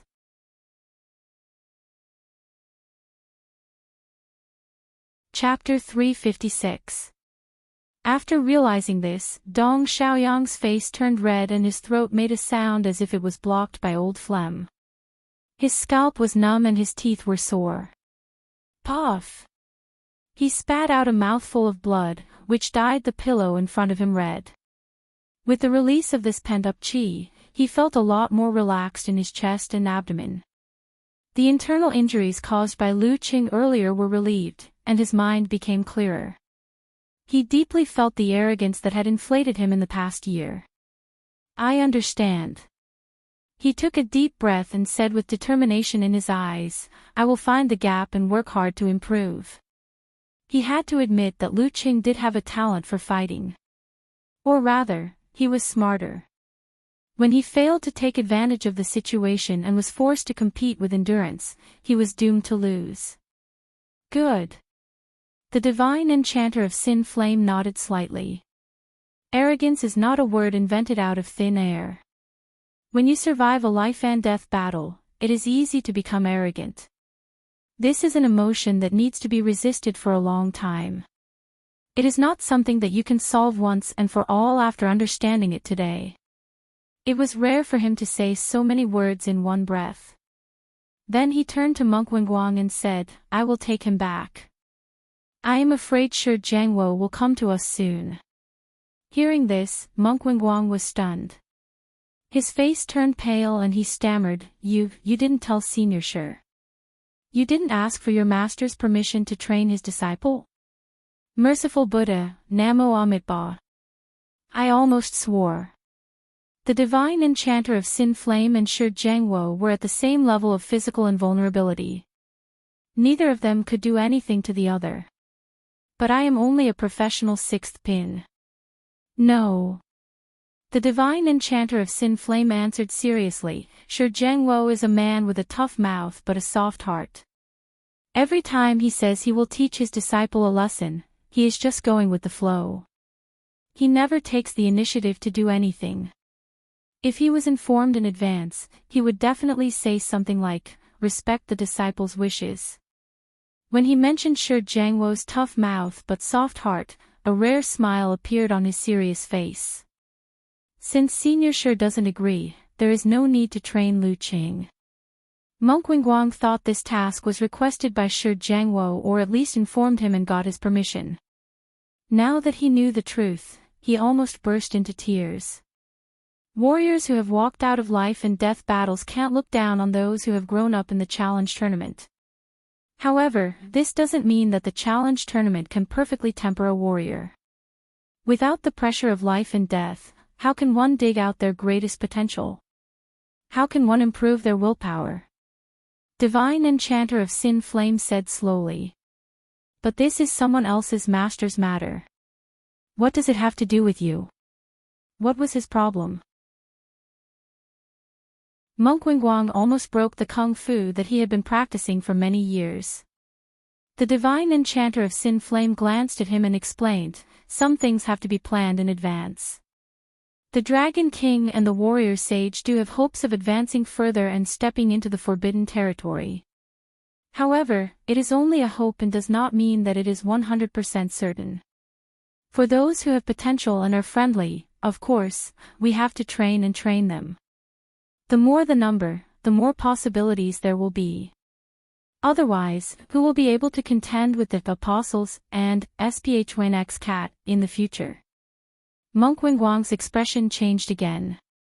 He quickly lowered his voice and said, Elder May's health is failing. Beside him, Dong Xiaoyang also held his breath with a dignified expression. There is no such thing as a master in the Forbidden Realm. We just plan ahead. The divine enchanter of Sin Flame waved his hand, grabbed Dong Xiaoyang, opened the door, and left. After asking for the address, Yanjika hurriedly changed out of her home clothes and put on her outdoor clothes. She hurriedly ran to another room and rummaged for medicine, gauze, bandages and other things, putting them into a bag. Then she went back to the bedroom, took other bags, and went downstairs to the door. When they were shopping in the afternoon and evening, since she had already told Empress Dowager, she bought 2 sets of clothes, pants, socks, and shoes for Lu Qing. She planned to give her boyfriend a surprise during the morning exercise tomorrow. Otherwise, she would have to carefully take out Father Yan's old pants. After changing her shoes and socks, Yenjika shouted, "Hey! Mom, Dad, Sister Jingjing is looking for me. I will be back soon." In the study, Yen Kai leaned out. "So late. Let me give you a ride." Before he finished his words, he saw the door close and his daughter was out of sight. She is so careless. I don't know what she wants to do. Since his daughter was already a professional 9th pin fighter, Yen Kai was not worried. He just laughed and scolded her. Ji Mingyu left the computer and went to her husband, looking at the door suspiciously. She had never been careless since she was in high school. Well, only when it came to that brat. Yenjika took a taxi to Old Lou's barbecue restaurant. She followed the GPS and entered an old neighborhood. In a dark corner, she saw a familiar figure. Seeing that the lower half of Lu Cheng's trousers were falling apart, including his crotch, the girl quickly turned her head and looked to the side. Somehow, she felt like laughing. She bit her lips and tried to hold back her laughter. She whispered, "You have the style of an artist. A performance artist." Lu Qing had calmed down and asked self-deprecatingly. Yenjika pursed her lips and smiled. She moved closer and stuffed a few bags of clothes into Lu Cheng's hands. "It's good that you know. Go change." "Ha! New clothes and pants. This style doesn't look like my father-in-law's. Is there still a shop open at this time?" Lu Qing looked at the bags. "I bought them for you when I was shopping. Are you touched? Are you surprised?" Seeing Lu Qing acting normal, Yenjika put down her worries and said in a light tone. "Yes, I am. Surprise." Lu Qing lowered his head and smiled warmly. Wasn't this scene the reason why he fought so hard in a life-and-death situation? Didn't his strong desire to survive and firm will in dangerous situations come from such details? He turned around and was about to hide behind a tree and change into pants.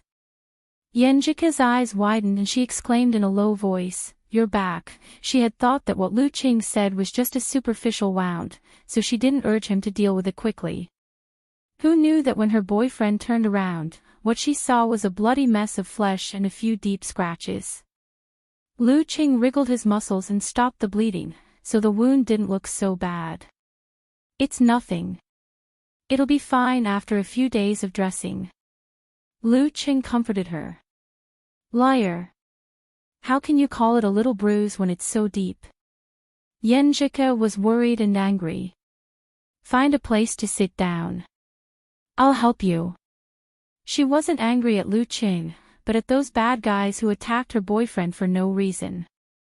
Who would like to be involved in a life-and-death situation? We like to live a stable life. Okay. Lu Qing didn't hurry to change his pants. He didn't want to be stained with blood. He didn't want to expose this in front of his parents, so that they wouldn't be worried. Under the dim light of the street lamp, Yenjika cleaned the blood on Lu Cheng's back with cotton wool and disinfected it. She threw one piece after another, which made Lu Qing feel bursts of pain. Even if he was a master, he still felt the pain. However, during this process, looking at the weeds in front of him, the fragments of stones, and the dark yellow glow, listening to the girl's incessant nagging, and experiencing her careful movements, he felt a sweetness in his heart. He felt that the piercing pain was not so obvious, and he felt that the cold wind that was blowing like knives was not so unbearable. After Yenjika tied his torso like a mummy, Lu Qing hid behind a tree and quickly changed into new clothes. "I can play the pharaoh like this," he joked. Yenjika hummed. "Fortunately, I brought enough gauze and bandages. If you went back like that, people would call the police. That's why you came here, not me. Lu Qing walked out from behind the tree and laughed. Humph. Remember to remind me to change your dressing every day. Also, take this bottle of 6 life pills. Take 2 pills 3 times a day. It can help heal your internal injuries. Don't be fooled by the fact that you're fine now. You may have some hidden injuries. Yenjika handed the rest of the things in the bag to him. Listening to her nagging, Lu Cheng's expression was gentle, and his eyes were smiling. After that, Yenjika asked curiously, "Where did you guys fight earlier? Did you win?" A fierce fight between 2 sixth pin fighters would definitely leave obvious traces. Lu Qing pointed at a spot not far away and said, "Yeah, over there." Yenjika looked over and opened her mouth a little.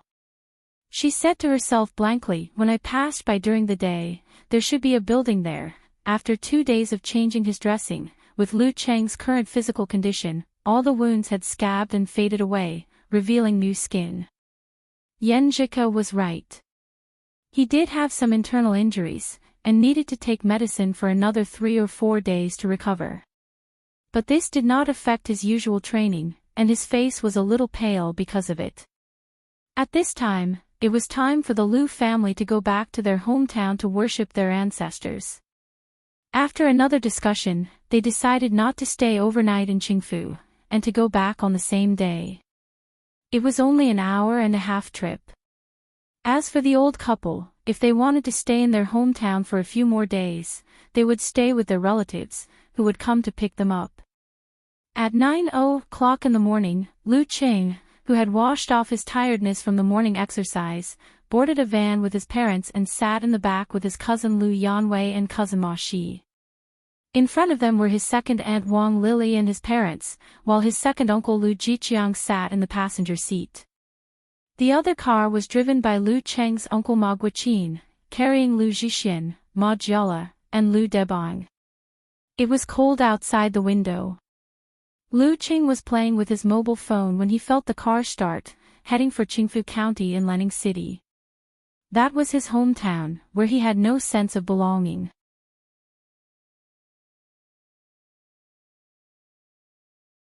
Chapter 357. Outside the car window, Lu Qing had no intention of appreciating the scenery.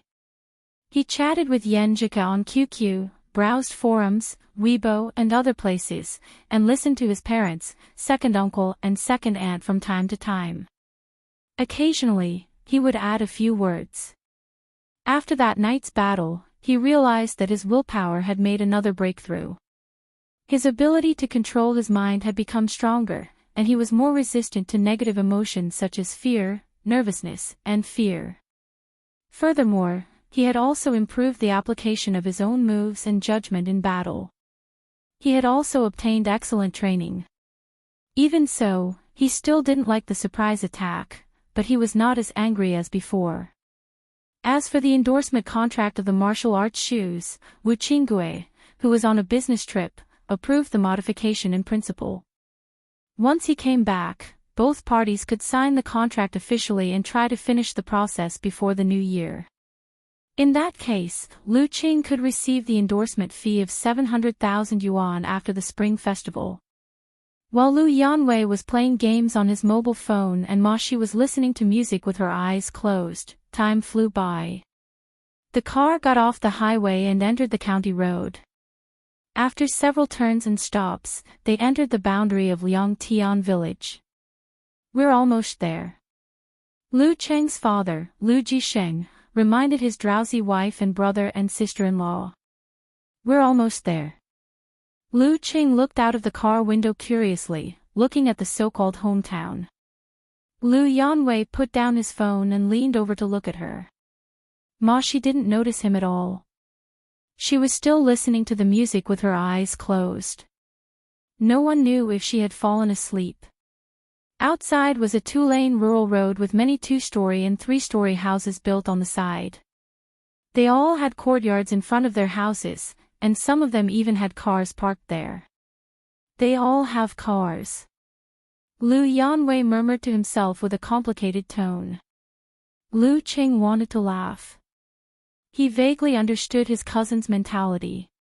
To him, going back to his hometown to worship ancestors was like a city person going to the countryside. Naturally, he had a sense of superiority. However, he found that the villagers had all bought cars. Even if the brands were not eye-catching, they were still small cars. Lu Yanwei's own family didn't even have one. The countryside is quite rich now. Lu Yanwei's mother, Wang Lily, sighed in a similar tone.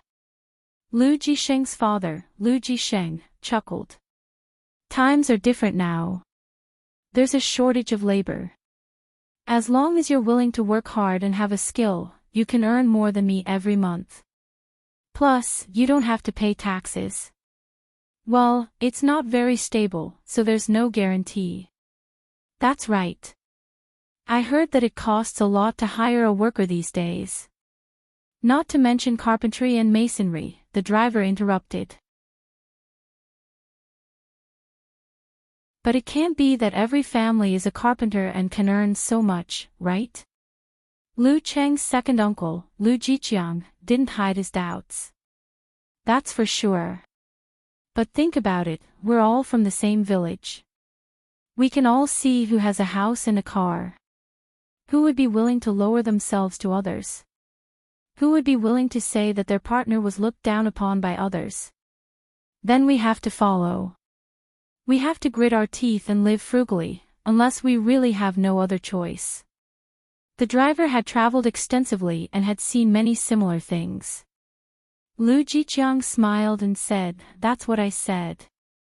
There's a lot of competition in the countryside." Lu Yanwei retracted his gaze and comforted himself. But Lu Qing could see his disappointment and unwillingness. Lu Cheng's cousin had never been content with the status quo. He was always thinking about starting a business and getting rich quickly. Now that he was stimulated, it was inevitable that he would react. When Lu Yanwei was trying to start a business, Lu Qing had always maintained an attitude of neither opposing nor encouraging him. He didn't want to be blamed by his second uncle and second aunt. As the car continued to move forward, more trees appeared on both sides of the road. The houses were no longer just on both sides of the road. Gradually, the atmosphere of a village began to appear. After a few turns, the Lu family arrived at the newly built ancestral hall and saw an old man with sparse white hair standing at the door. "Debong, you're early. No traffic jams." The old man greeted them with a smile and said to Lu Cheng's grandfather, Lu Debong. Lu Debong said excitedly, "Third brother, why are you here?" "There's no traffic jams. It's been a smooth journey." Hearing the third brother, Lu Qing roughly knew who the old man was. He was his grandfather's cousin, Lu Deguang, his third grandfather. He was the one who called for the revision of the genealogy and the new ancestral hall. If it weren't for Lu Cheng's mother nagging about the money, he wouldn't have remembered this elder. "I'm so excited, Debong. How many years has it been since we last met? You're already half buried in the earth. Every time we see each other, it's rare to see you again." Lu Deguang showed obvious joy. After greeting each other, he pulled Lu Debong into the ancestral hall and nagged, "Later, you'll burn incense to the ancestors, worship them, and finish the genealogy. At noon, we'll have a banquet when Jilin comes back. In the afternoon, we'll sweep the tombs on the mountain. Jilin is so busy. You don't need him to come back, do you?" Lu Debong said in surprise. "It's not easy for your fourth uncle to come here. How dare he not come back? When he was a child, you loved him the most. Every time you saw him, you would give him money." Lu Deguang waved his hand and said in high spirits, "And most of his business has been handed over to Erzi, so he has a lot of free time." Lu Qing quietly followed behind and listened to them, just like Lu Yanwei and Ma Shi. Lu Qing had heard about Jilin from his mother in the car. He was the eldest son of his third grandfather, Lu Deguang. At first, he went to Qingfu County with a few villagers to help people with renovations. Later, he jumped out and started his own business. The more he did, the more successful he became. He had already moved to the city, but Lu Deguang refused to go with him, saying that he didn't want to leave the ancestral house. As for Erzi, he was Lu Jilin's only son, his cousin. His mother didn't mention his name, but said that he was more successful than his father and had expanded his business to Lening City. Erzi hasn't married yet? Lu Debong asked casually. Lu Deguang said with disappointment, not yet. He hasn't even settled on a girlfriend. Every time I talk about him, he just smiles. Don't be fooled by his ability. If he still doesn't find a wife in 2 years, I'll make him kneel in the ancestral hall. The corners of Lu Cheng's mouth twitched when he heard this. Whether to get married, when to get married, whether to have children, and when to have children all depended on one's personal choice. Mixing the ancestors and the ancestral hall was simply full of ancient flavor, just like a painted zombie jumping out of the grave. Fortunately, he didn't care about this. If it was reasonable, he would listen. If it was unreasonable, he wouldn't ask for more. After entering the ancestral hall, they bowed to the ancestors and paid the money. Lu Deguang took out a piece of red paper and asked his father, Lu Jisheng, to write down the family tree here. When the time came, it would be recorded in the family tree. After everything was done, the 7 aunts and 8 aunts also came over. All the relatives sat around the square table and chatted casually. They talked about where their spouse worked, what their child did, whether they had a partner, how was their studies. Lu Jiqiang and Wang Lili were a little embarrassed to talk about these topics. They only said that Lu Yanwei had a girlfriend in a stable job, but it didn't work out. Lu Cheng's mother, Qi Fang, seemed to be on steroids and relived the wonderful feeling when Lu Qing was admitted to university. My Qing is studying at Songqing University. Don't you know Songqing University? It doesn't matter. Do you know Xing Province University? Songqing University is better than that. My Qing won the provincial youth tournament. Don't you know the provincial youth tournament? It doesn't matter. Just know that the prize money is hundreds of thousands. Lu Qing couldn't bear the exclamations. He looked at his cousin Lu Yanwei and cousin Ma Shi, who were so embarrassed that they wanted to dig a hole in the ground. He said to Lu Debong, Grandpa, let's go for a walk. We'll be back soon. As he spoke, he stood up. Lu Yanwei and Ma Shi both breathed a sigh of relief and followed him. After leaving the ancestral hall, they walked along the road and gradually calmed down. They looked around with interest. This is the first time I've been here. Ma Shi looked at the river not far away and found that there were traces of fish in it.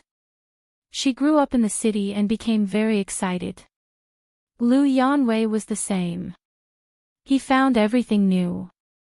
It's winter and it's not frozen. What's so interesting about it? Lu Qing took a picture and sent it to Ku. His grandparents lived in the countryside and were used to such scenes.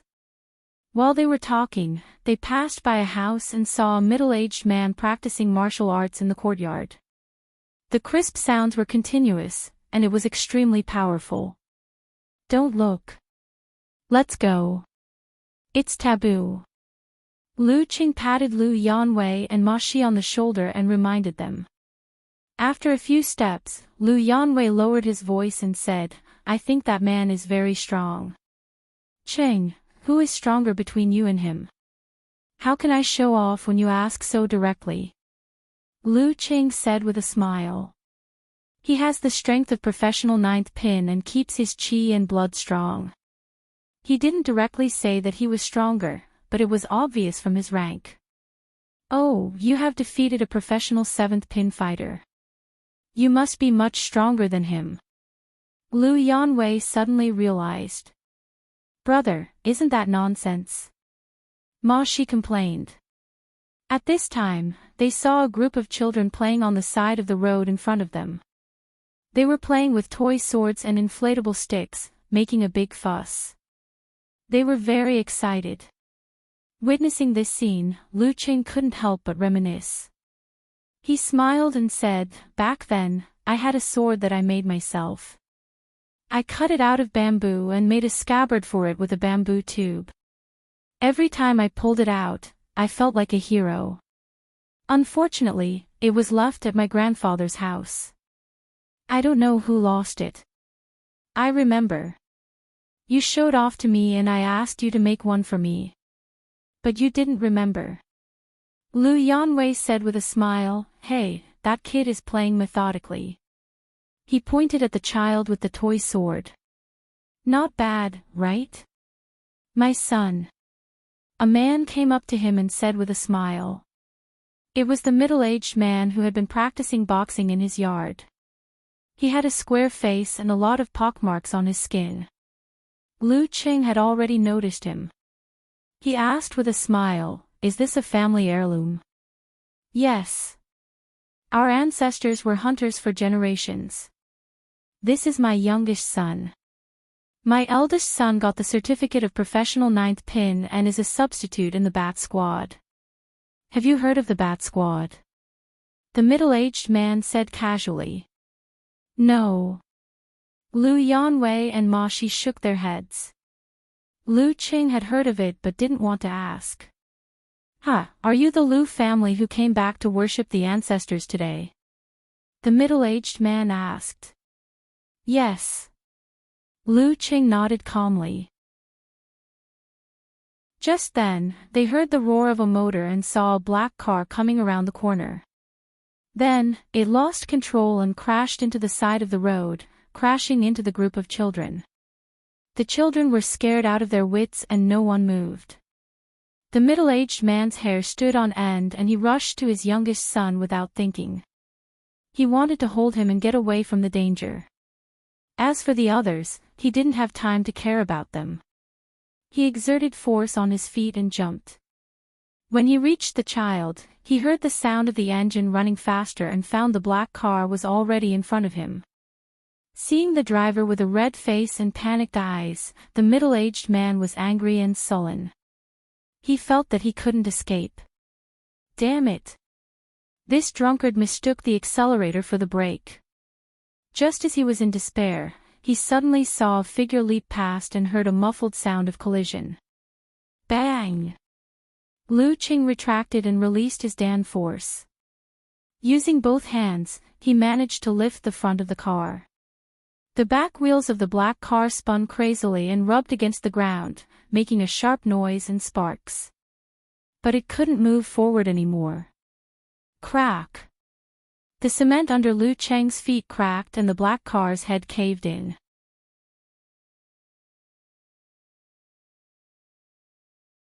Chapter 358.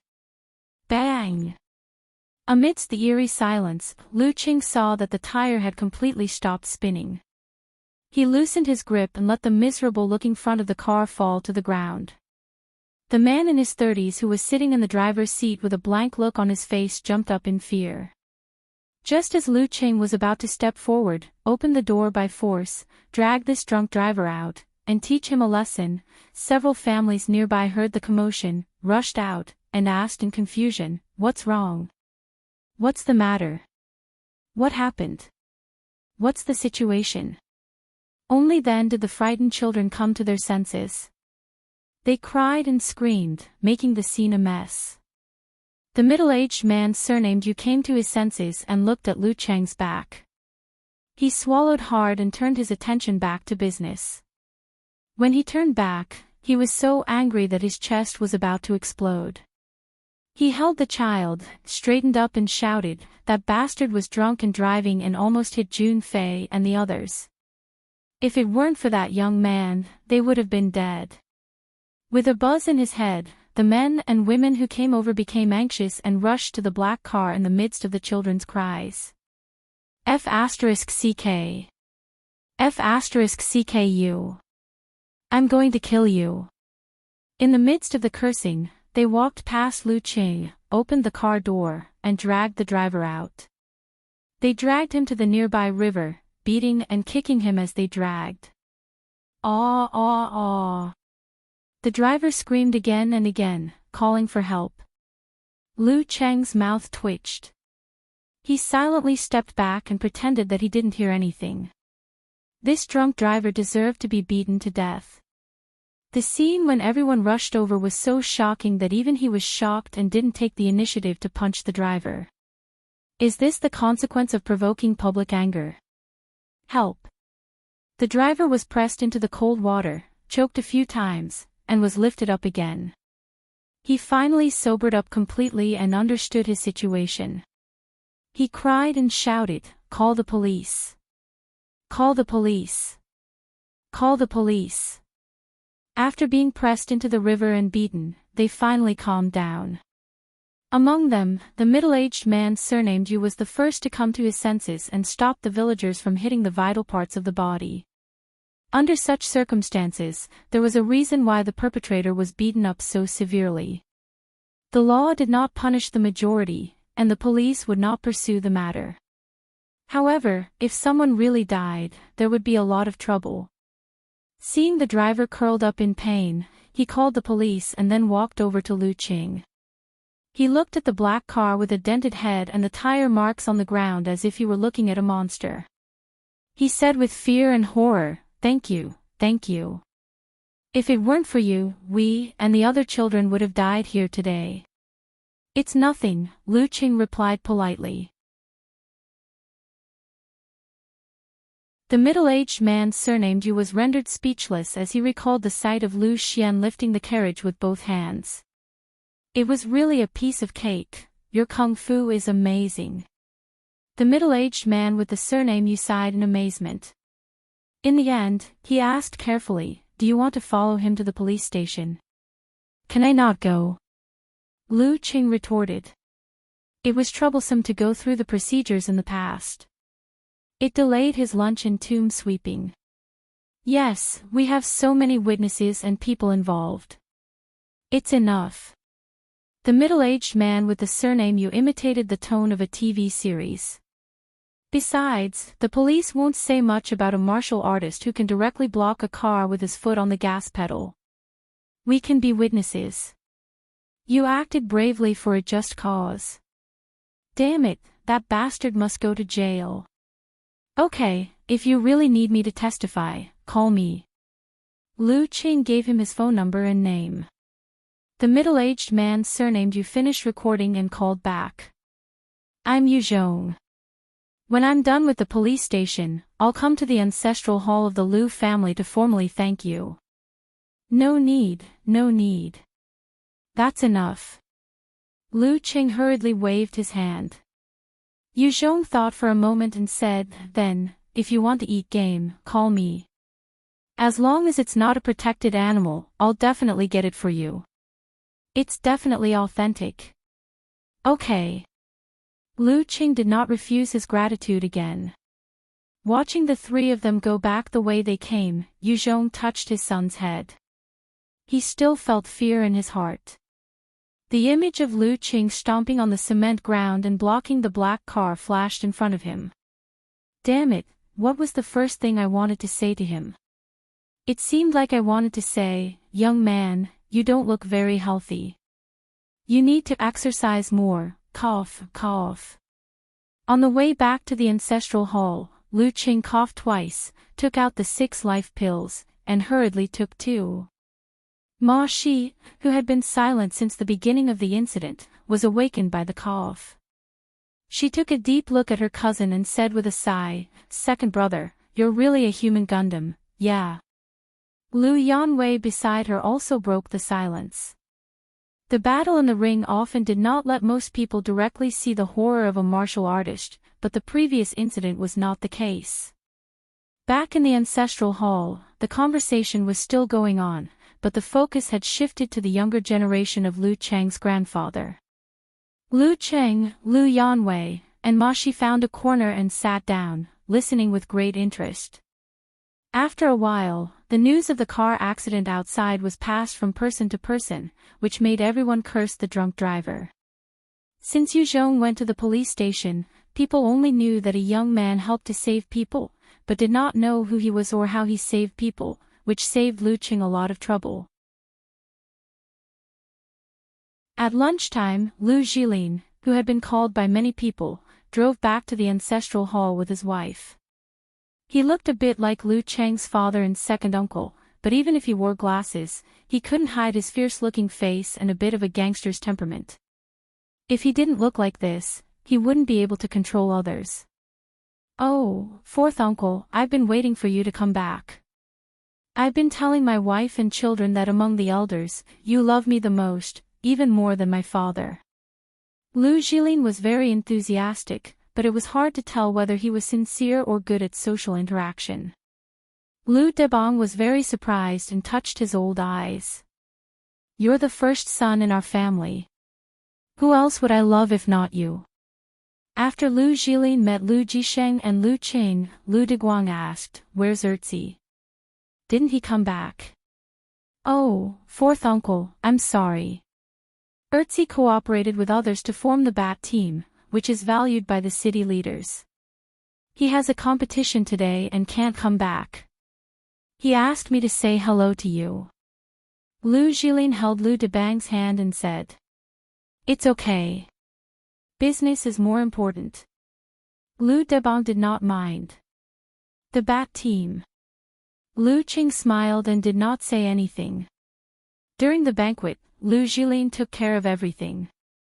He did not neglect his peers, but also made Lu Qing and the other juniors feel valued.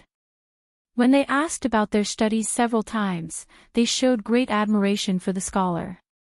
After lunch, they rested for a while and then went to the back mountain with the Lu family to sweep the tombs of their ancestors. They were busy until 4:30 when Lu Cheng's father, Lu Jisheng, said goodbye. After several persuasions, Lu Jilin sent them to the entrance of the village. Lu Debong and his wife did not stay and followed them back. In the speeding car, Lu Qing recalled what had happened today and found that he only recognized his third grandpa and Uncle Jilin. He had no impression of the other relatives. It was too messy. "Alas, I never thought I would be face-blind one day, but this was not important. What was important was that they were going to Qingfu County to eat the famous tofu banquet, where all the dishes were made of tofu." At around 8 p.m., a Trident sports car stopped in front of the Lu family's ancestral house in Liangtian village. "Erzi, why are you back so late?" Lu Deguang stood at the door and said with a straight face. The door of the sports car opened and a man in casual clothes got out.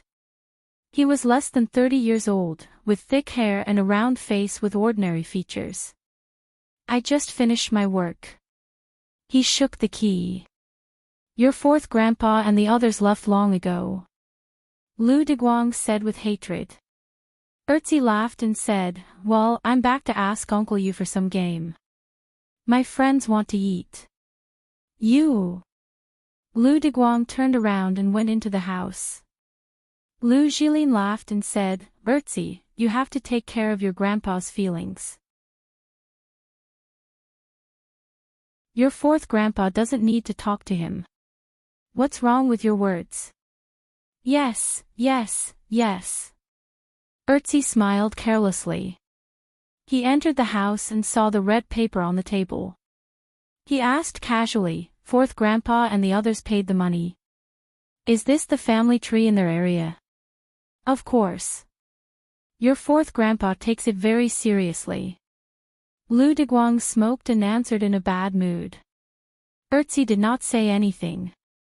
He glanced at the red paper and saw the words Lu Yuechi written in black ink at the top. Lu Debong. Lu Jisheng. Lu Qing. Lu Qing. As he watched, Erzi suddenly raised his head. His eyes widened as he looked at his grandfather and said, "What's the matter? Fourth grandpa and the others are in Shushan."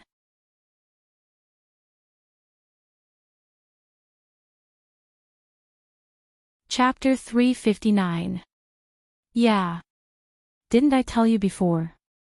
Lu Deguang stared at Erzi. It's been too long.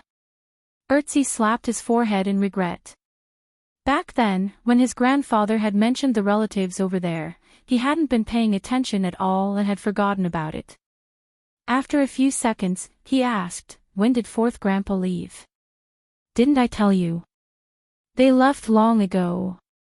Lu Deguang was a little angry and took a puff of his pipe. Under Lu Jilin's puzzled gaze, Erzi paced back and forth and suddenly said, "Grandpa, give me fourth grandpa's phone number. I'll call to say hello and apologize." When Lu Deguang heard this, he immediately calmed down and smiled again. "That's more like it. Well, the number is." He was very happy to see that his grandson cared about his relatives. After writing down the number, Erzi dialed it directly. After a while, he heard an old and puzzled voice. "Hello. Hello, fourth grandpa. I'm Erzi." He smiled and said his name directly, so as not to be mistaken as a swindler. "Erzi. You're home. Why did you call me?" Lu Debong was pleasantly surprised. Erzi said respectfully, "I was too busy and couldn't make it back in time. Can I apologize to you?" No, business is more important."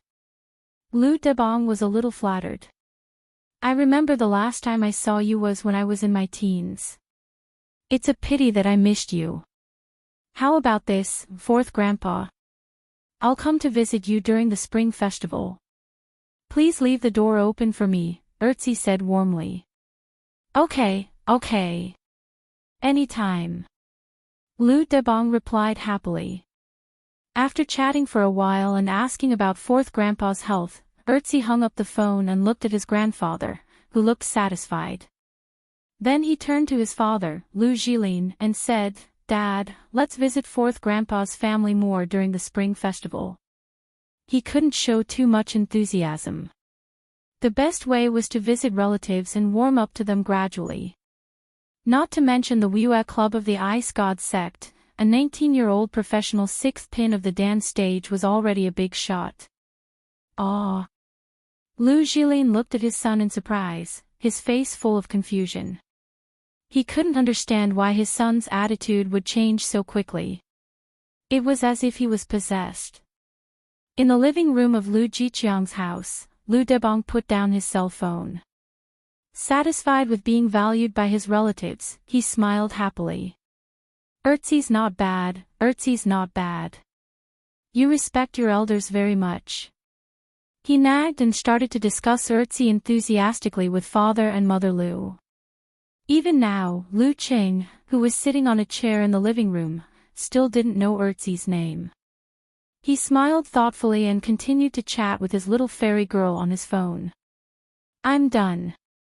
You can send me the picture of the tofu feast."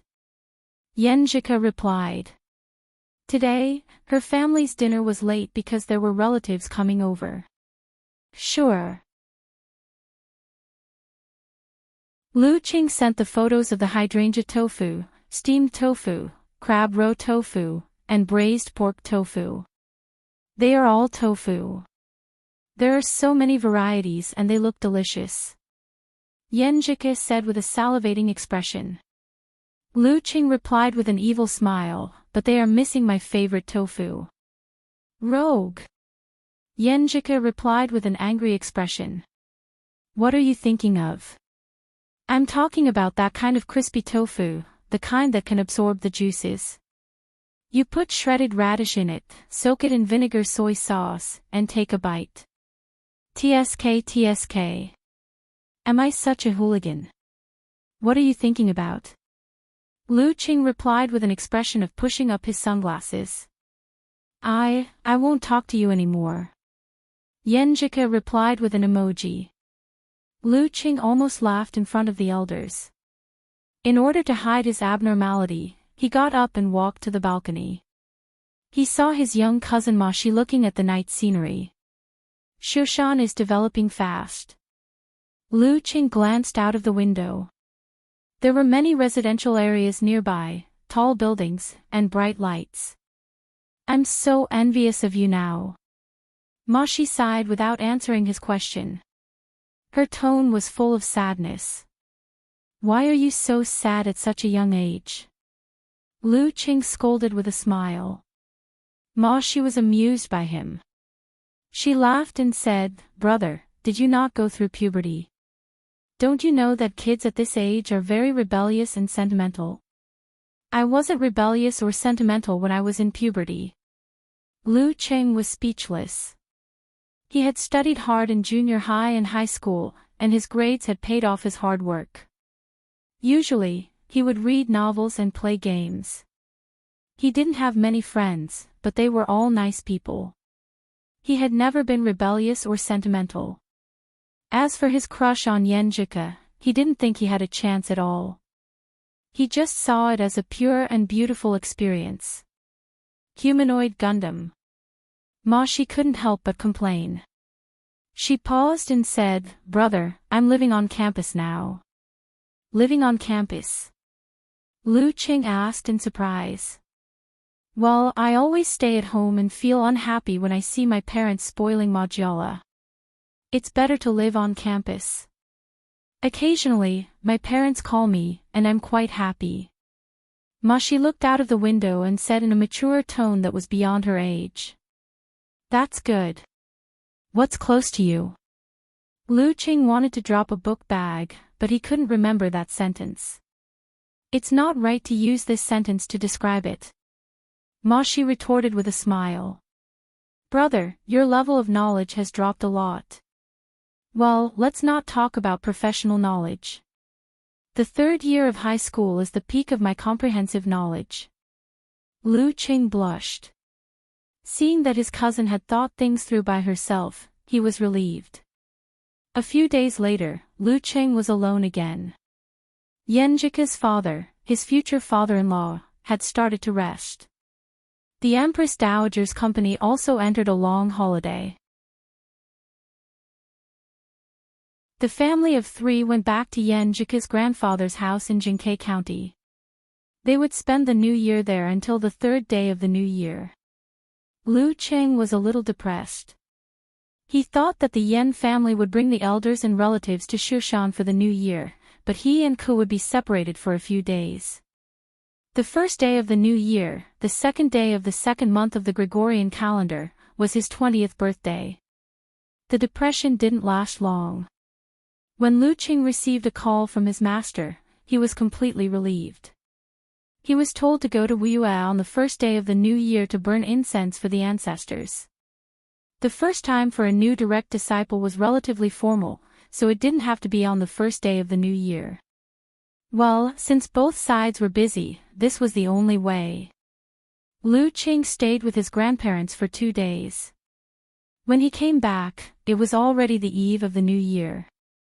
Before dawn, he continued his training in the biting cold wind. He felt that he had gotten rid of the word weak of 6th pin. At this time last year, he was just a rookie trying to reach professional 9th pin. After finishing his morning exercise, he jogged outside. Just as he took a few steps, he suddenly stopped. He saw a beautiful girl in white sitting on a bench next to the park. She was looking at him with a smile. Lu Qing blinked and shouted in surprise, "Ku! Isn't she at her grandfather's house in Jinkei County?" Yenjika stood up, pursed her lips, and looked to the side. "There's something I forgot to give you." "What's that?" Lu Qing took 2 quick steps forward and came before the girl. "Here, your birthday present. I asked someone to make a custom-made wallet."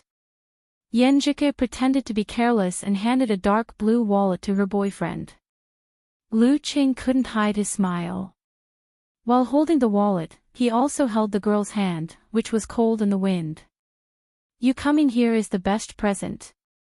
Meet, Num." Yenjika rolled her eyes and scolded him silently. Then she said, "I don't like that wallet of yours for a long time." She used this excuse to hide her intentions. Lu Qing moved his heat flow to warm her delicate hand. He pulled her to sit down again and recalled the past. "Last year, when you called me to say happy birthday and sang the birthday song, I was so surprised that I wanted to shout from my aunt's balcony. Humph, I mustered up my courage to call you, and you still forced me to sing.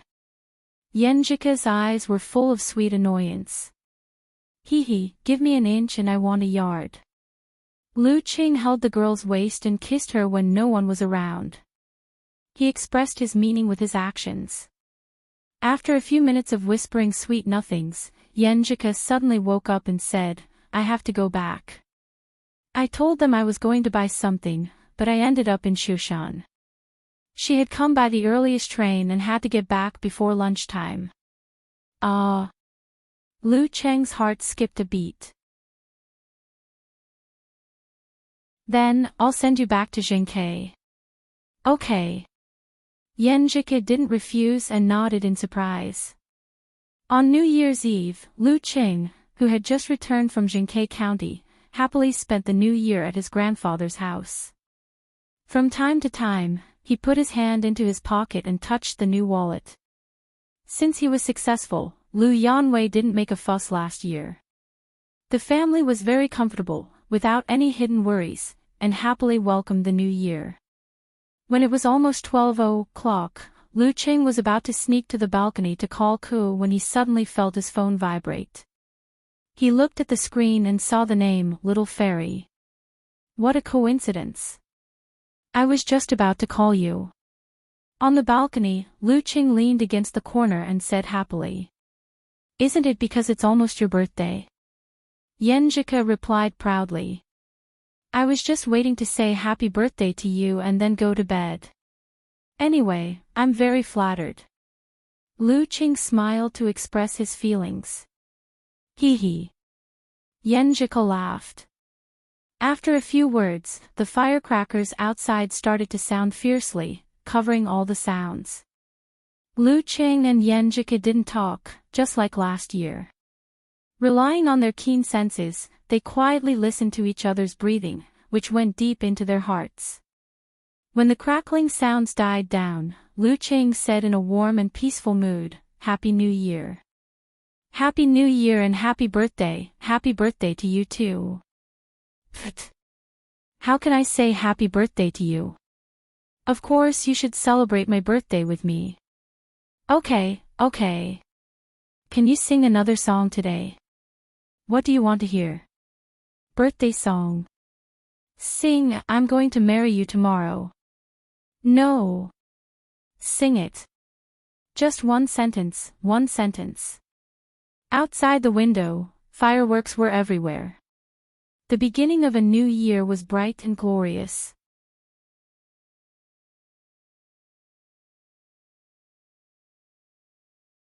Chapter 360. It was late at dawn on the first day of the new year. Lu Qing finished his training and ate the longevity noodles cooked by his mother. Then he carried his luggage and the original proof wine. He walked out of the house in the dark, humming the melody of You're Going to Marry Me Today. He didn't have time to browse the internet until he got on the train to the airport and replied to Yenjika's message. When he entered the forum, he saw a new post from Lu Cheng's girlfriend. Yenjika posted last night, Happy New Year to all of you. Sofa, let's have fun together. Brahman replied with a bouncing emoji. Wonton Seller replied, Glutinous rice ball, Good New Year to all of you. I wish myself a smooth college entrance examination and look forward to our reunion in the summer vacation. So annoying. I was squeezed into the sewer while I was eating snacks. Eternal nightfall, Yen Shaoling knew that Yenjika was going to post, but she still missed it. Well, let's rewind. Happy New Year to all of you. Happy birthday to Lu Qing. We can't call him a 19-year-old sixth pin anymore. We have to call him a 20-year-old sixth pin. Unparalleled Dragon King laughed. I'm late, so I won't say Happy New Year to all of you. I wish all of you good health and vigor. May you have a baby soon. Okamoto's fan didn't change his attitude. Looking at everyone's joking and blessings, Lu Cheng's mood was like the sky outside, gradually brightening up as a warm sun rose. No matter where he went, there was always a group of people he didn't know supporting him. This feeling was very, very good. He arrived at Shanghao Airport in Wu'ab province at noon and saw his senior sister Shiyuejian in the arrival hall. Shiyuejian was wearing a pair of black-rimmed glasses with no degrees. She waved her hand and said softly but far away, "Why did you bring wine to your master again? I'm afraid he won't let me in if I don't bring wine." Lu Qing made a joke. Shiyuejian shook her head helplessly. "You have to watch him and control the amount he drinks." Lu Qing smiled bitterly. "Senior sister, do you think he'll listen to me? If you nag him more, he will listen to you." Shiryu laughed and began to teach him the true scripture. That's the kind of attitude he has for his daughter. "Will he beat me up if I'm like that?" Lu Qing said self-deprecatingly. "Well, sorry to trouble you." Shiryu smiled, turned around, and led Lu Qing to the parking lot where her sedan car was parked. Geezer Shi, who was sitting in the back row, poked his head out. His eyes lit up as he said, "Brat, you're getting more and more mature. Come to me. Dad, don't drink so much. You've been coughing so badly recently." Shiyuejian nagged. Okay. Just one bite at a time." Geezer Shi rubbed his temples and gave in. After getting in the car, Shiyuejian pointed to the man in his 30s in the driver's seat and said, "Your brother-in-law, Wu Huikang." "Hello, brother-in-law." Lu Qing greeted him with a smile. His brother-in-law was not a disciple of the Ice God sect. He was a professional manager, but he also practiced martial arts. A few years ago, he finally reached the Dan stage. Currently, he was in charge of part of the Ice God sect's industry on behalf of his master. Wu Huikang was tall and had short hair. He looked smart and gentle. As he started the car, he smiled and said, "Hello, little junior brother. Your senior sister has been talking about you for the past 6 months. She always says that my little junior brother is so powerful and has so much potential. I'm so jealous of you." "I'm not exaggerating." Shiyuejian protested. "You don't spoil your junior brother with your praises." Geezer Shi agreed with his son-in-law and said, "This brat will become arrogant and complacent if we don't teach him a lesson from time to time." Then he looked at Lu Qing and said, "I've helped you get the compensation for the previous incident. The internal explosion punch of the fire sect, which is a simplified version of physical invulnerability. I'll give it to you later. I'll also teach you 3 moves of the ice sect this time: North Wind, Polar, and Frost." "Okay." Lu Qing was invigorated. Geezer Shi glanced at him and said, "I could have asked for more, like the explosive punch. But you don't have a good foundation, so you have to practice carefully. You can't be greedy." My Thunder Roar Zen is famous. How many Dan stage and inhuman experts were killed by it? Look at you now, how long has it been since you used it in a battle? It's because you don't master it well enough. Yes, master. After being reminded, Lu Qing also felt that he had neglected something in his practice. Although it was not like a monkey moving corn, it was close enough. Shiyuejian, who was sitting in the passenger seat, was listening quietly. Then she interrupted, "Internal explosion punch. Junior brother, you have to be careful. Try not to use it when you practice. The core moves of the fire sect are known for their violence, which is completely different from our ice sect. Once internal explosion punch is used, the opponent will definitely suffer internal injuries. Even if they are close to the inhuman level, they can't take 3 punches like this. I mean, after 3 punches, they will die." Then she smiled and said, "When you reach the inhuman level, you can come and practice with me. The saber techniques of the ice sect are also superb." "What saber practice? Isn't it troublesome to bring them here and there? Isn't it troublesome to destroy them after a few rounds? The most powerful and reliable thing for a martial artist is his own fist and body. Geezer said disdainfully. Lu Qing then remembered his senior sister's nickname, Black and White Magical Saber, Shiyuejian. The four of them talked and laughed as the car sped out of the city and onto the winding mountain road. They arrived at the ice god sect halfway up the Yambing Mountain. Compared to the last time Lu Qing was here, this place was much livelier. Finally, it looked like a big sect. Of course, it would only last for 2 or 3 days. When they walked along the road and entered the sect, all the disciples stood respectfully when they saw Geezer. Some called him Martial Uncle, and some called him Martial Granduncle. Their expressions were full of fear and admiration. The incident of a white heaven and earth last time had been spread by the elders and disciples with exaggerated details. Geezer had really become an immortal in the hearts of most of the juniors. Ahem. Geezer cleared his throat and walked more arrogantly. It seemed that he was enjoying this kind of treatment very much. Lu Qing held back his laughter and didn't say anything. The older his master was, the more similar his mentality was to his juniors. They walked all the way to the ice god palace. Sect leader He had been waiting for them with a group of elders and direct disciples.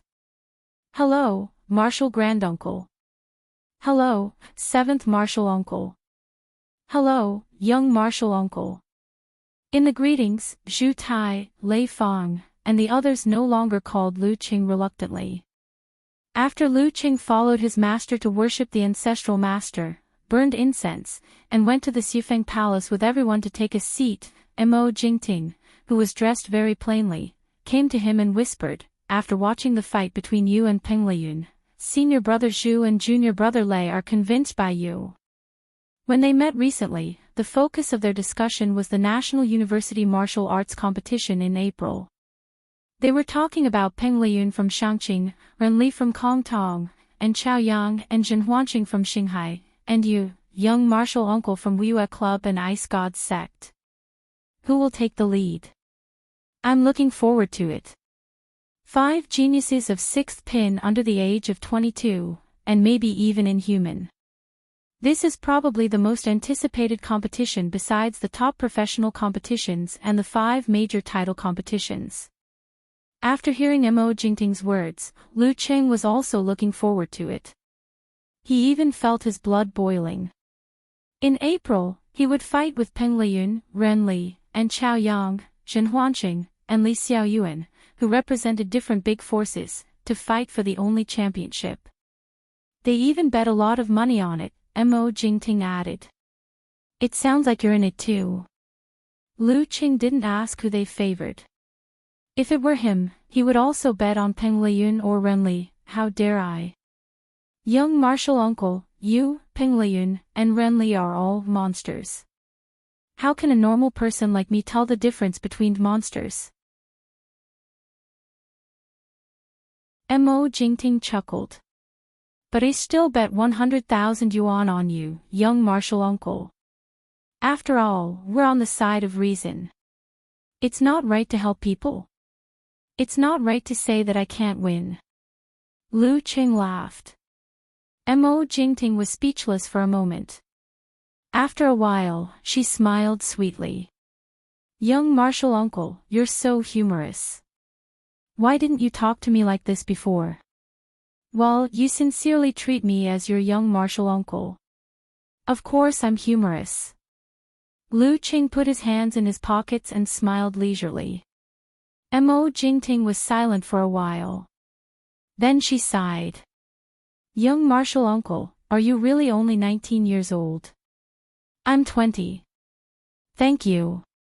While speaking, Lu Qing's mind had drifted to April, to the National University Martial Arts Competition. Who will be the hero when they are young? While yearning and looking forward to it, Lu Qing didn't forget that his foundation was not solid enough. If he wanted to compete with Peng Liyun and the others, he still needed to go a long way. While Lu Qing was worshipping the ancestors in the Ice God sect, the Lu family also welcomed guests. In Lenning City, there was a custom of not visiting relatives on the first day of the new year, so Lu Jilin and his son came to Shushan to visit. Lu Debong was very happy about this. He invited the whole family of his eldest son, Lu Jisheng, and youngest daughter, Lu Jixian, and set up a big table. As soon as Erzi entered the door, he looked left and right, but when the banquet started, he still didn't see Lu Qing. He suddenly had doubts in his heart, so he deliberately changed the topic. Our generation should have the character Yuan, but many people don't care about this. Yes, you're called Yuan Chang, and he's Yan Wei. Both of you are in the Yuan generation, Lu Debong said with a smile. We don't care about it when it comes to Qing. In that case, should Qing be called Lu Yuanqing? Lu Yanwei said with interest. Ma Shi interrupted, no, it's more appropriate to call him Lu Yuanba. This made everyone laugh. Erzi and Lu Yuanchang seized the opportunity and asked, Qing. He's not here, right? He went to Wuyue to pay a New Year's visit to his master and burn incense for his ancestors, Qi Fang answered proudly. He went to Wuyue. Erzi looked at his father and felt disappointed. After the banquet at noon, Gizershur found Lu Qing and smiled. Your martial uncle sect leader asked if you want to take a task. What task? Lu Qing asked carefully. Go to Haishi sect, Dinghai sect, and Hanqi sect to pay a New Year's visit on behalf of the Ice God sect. Gizershur smiled kindly.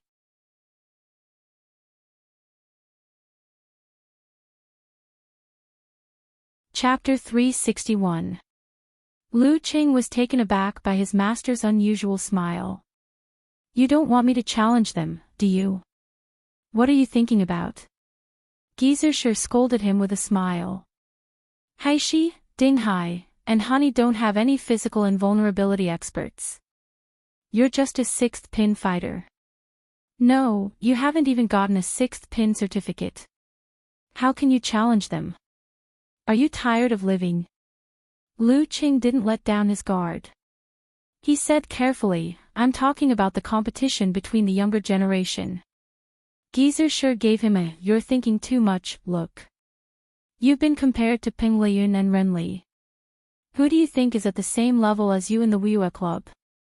The youngest inhuman expert is already 25 years old, 5 years older than you. It's okay to meet you in the official competition, but don't you think it's shameful to challenge you on a regular basis? Even Peng Liyun would lose in this kind of competition. As for the younger sixth pin fighters, the youngest one is 23 years old. Not to mention that he has practiced martial arts for a few years longer than you, he might not be able to suppress you in strength. If he challenges you, he won't be proud, but if he loses, he'll be humiliated. Who would be so stupid to do such a thing? And you can't be so arrogant as to propose a competition with other kids, right? You're right. Lu Qing nodded. Then why did you ask me to pay a New Year's visit? Is it just a simple New Year's greeting? Gizershur laughed. It's not that simple. Think about it. You're the only fighter in the younger generation who can compete with Peng Liyun and Ren Li. If you stand there, you'll make our sect proud, right? You don't even need to do anything. The boys and girls from other sects will feel ashamed. So you're using me as a tool to show off. Lu Qing suddenly realized.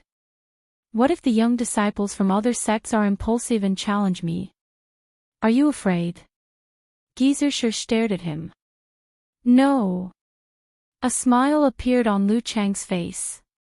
He pondered for a while and asked, but why are you smiling so strangely, master? He was so amiable. He couldn't help but feel scared. He always suspected that something was waiting for him. That's how I always smile. Gizershur didn't admit it. Lu Qing looked at him doubtfully, showing his disbelief. Gizershur let out a heh and poured out 2 drops of wine into his mouth. He moistened his throat and said, if you want to represent the Wuyue Club's part of the top competition, you might be excluded. In that case, you can consider Longhu and Shushan study. Heh heh, a man's ambition is to travel far and wide. Geezer sure made up some nonsense to get the topic back on track. Are you going or not?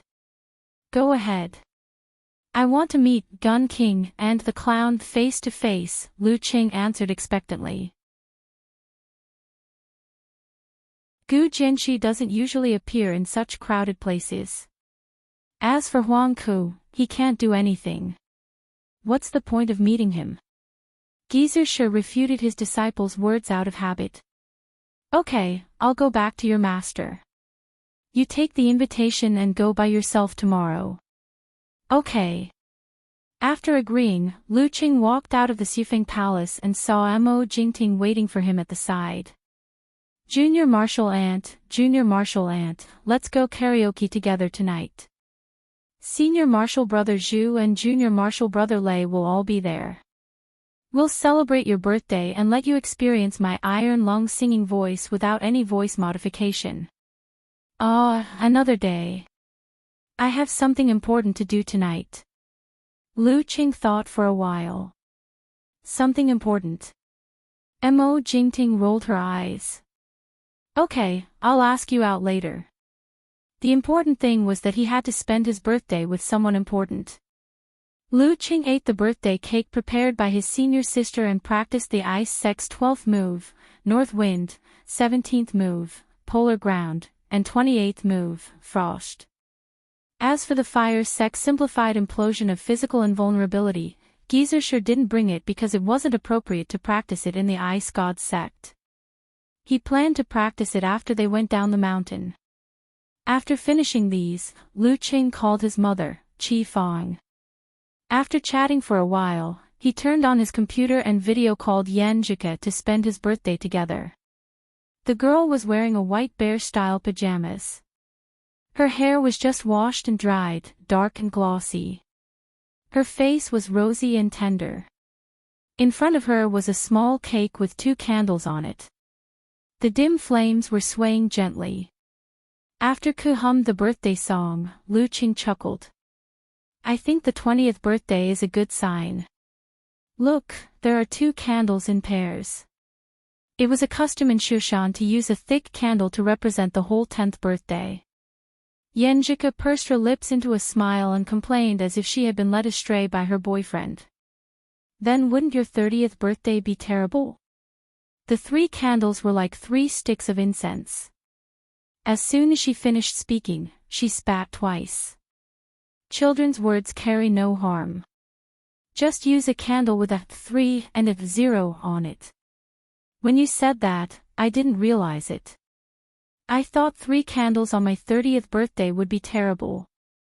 Isn't it a symbol of a family of 3? Lu Qing chuckled. A family of 3. Yanjike turned her head and looked to the side. Okay, make a wish. I'll help you blow out the candles. You said it yourself. I'll celebrate your birthday with you. Make a wish. Lu Qing closed his eyes and earnestly looked forward to the future. First, he wished that his loved one would be healthy and have a smooth life. Second, he wished that he could go further and more steadily on his martial arts path. Third, he wished that he and Ku would love each other for life and grow old together. From now on, he would repeat these 3 wishes every birthday. It wasn't to move the heavens, but to remind himself to cherish the people around him and not forget his original intentions. I've made a wish. He opened his eyes and smiled. What did you wish for? Yanjika asked curiously. About the same as you. Didn't you say it wouldn't come true if I said it out loud? Lu Qing chuckled. Stingy. Yanjika snorted with a smile. She opened her pink lips, exhaled, and blew out the 2 candles. Then she picked up a plastic spoon, scooped a piece of cream, and laughed. Cheng, happy birthday. I'll eat your share of the cake for you. Be careful not to get fat if you eat alone. Lu Qing smiled. Humph, so what if I get fat? Yanjika wrinkled her pretty nose. It's good to be fat. It's more comfortable to hug and feel better when you're chubby. Lu Qing snickered. Pervert. Yenjike opened her eyes and said with a smile. Before Lu Qing said anything, she looked up and asked curiously and hesitantly, Qing, let me ask you a question. Don't laugh at me. What question? I promise I won't laugh. Lu Qing tried to look serious. That's, every time you can't help it, do you take a cold shower to cool down or something? Yenjike stuttered and asked with a blush on her cheeks. Dirty Tong was always talking about such things. He had been curious for a long time. Lu Qing almost burst out laughing.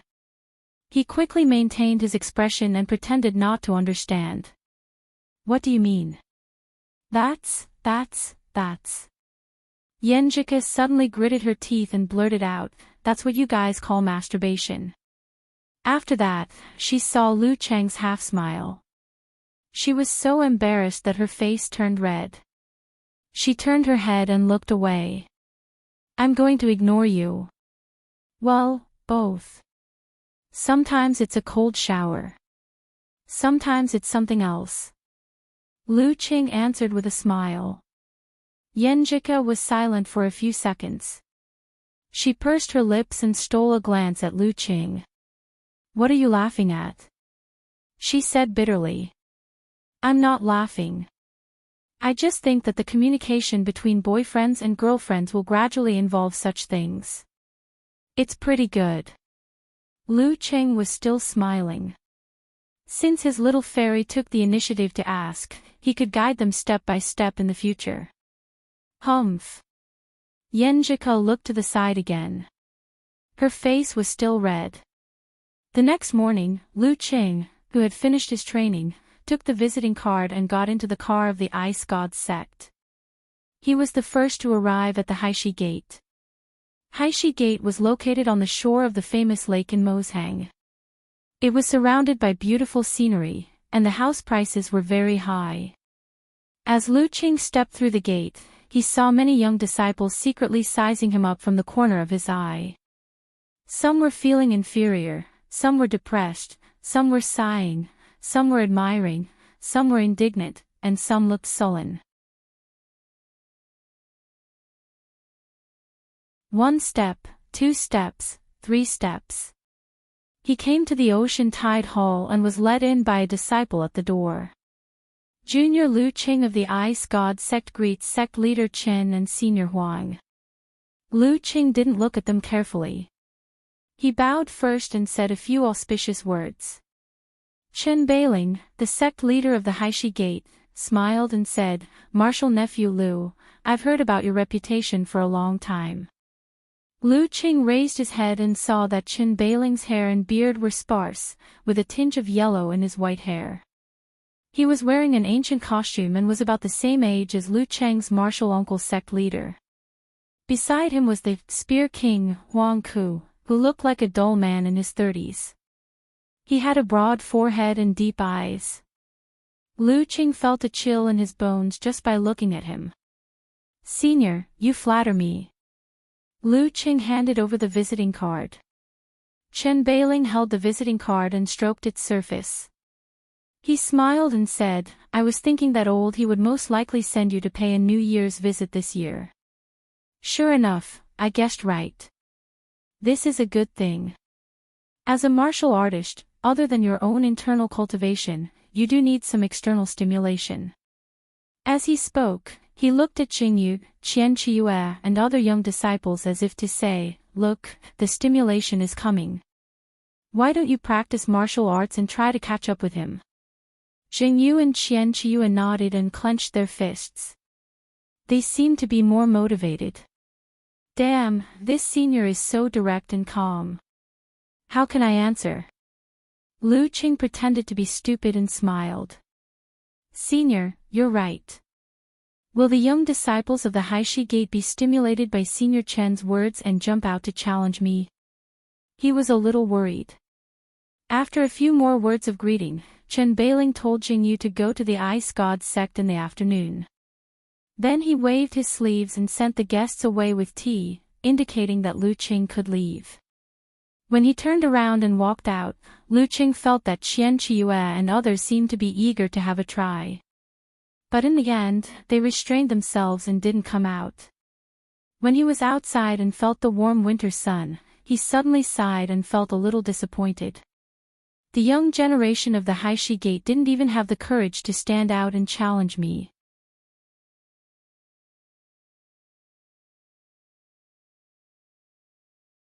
Chapter 362. After that, Lu Qing went to Dinghai sect and Hanqi sect.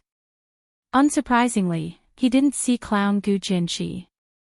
As for the younger generation, they were slightly weaker than Hai Shimen, so none of them impulsively came out to challenge him. After returning to Yambing Mountain, he reported everything to martial uncle sect leader He Yi. The young people of these sects are very calm. He Yi shook his head and smiled. That's a good thing. You've messed up the internal situation of the Wiyue Club and stimulated everyone to work harder. What he meant was that Jingyu, Lei Fang, Qian Chiyue, and the others had all entered the sect when they were in their teens.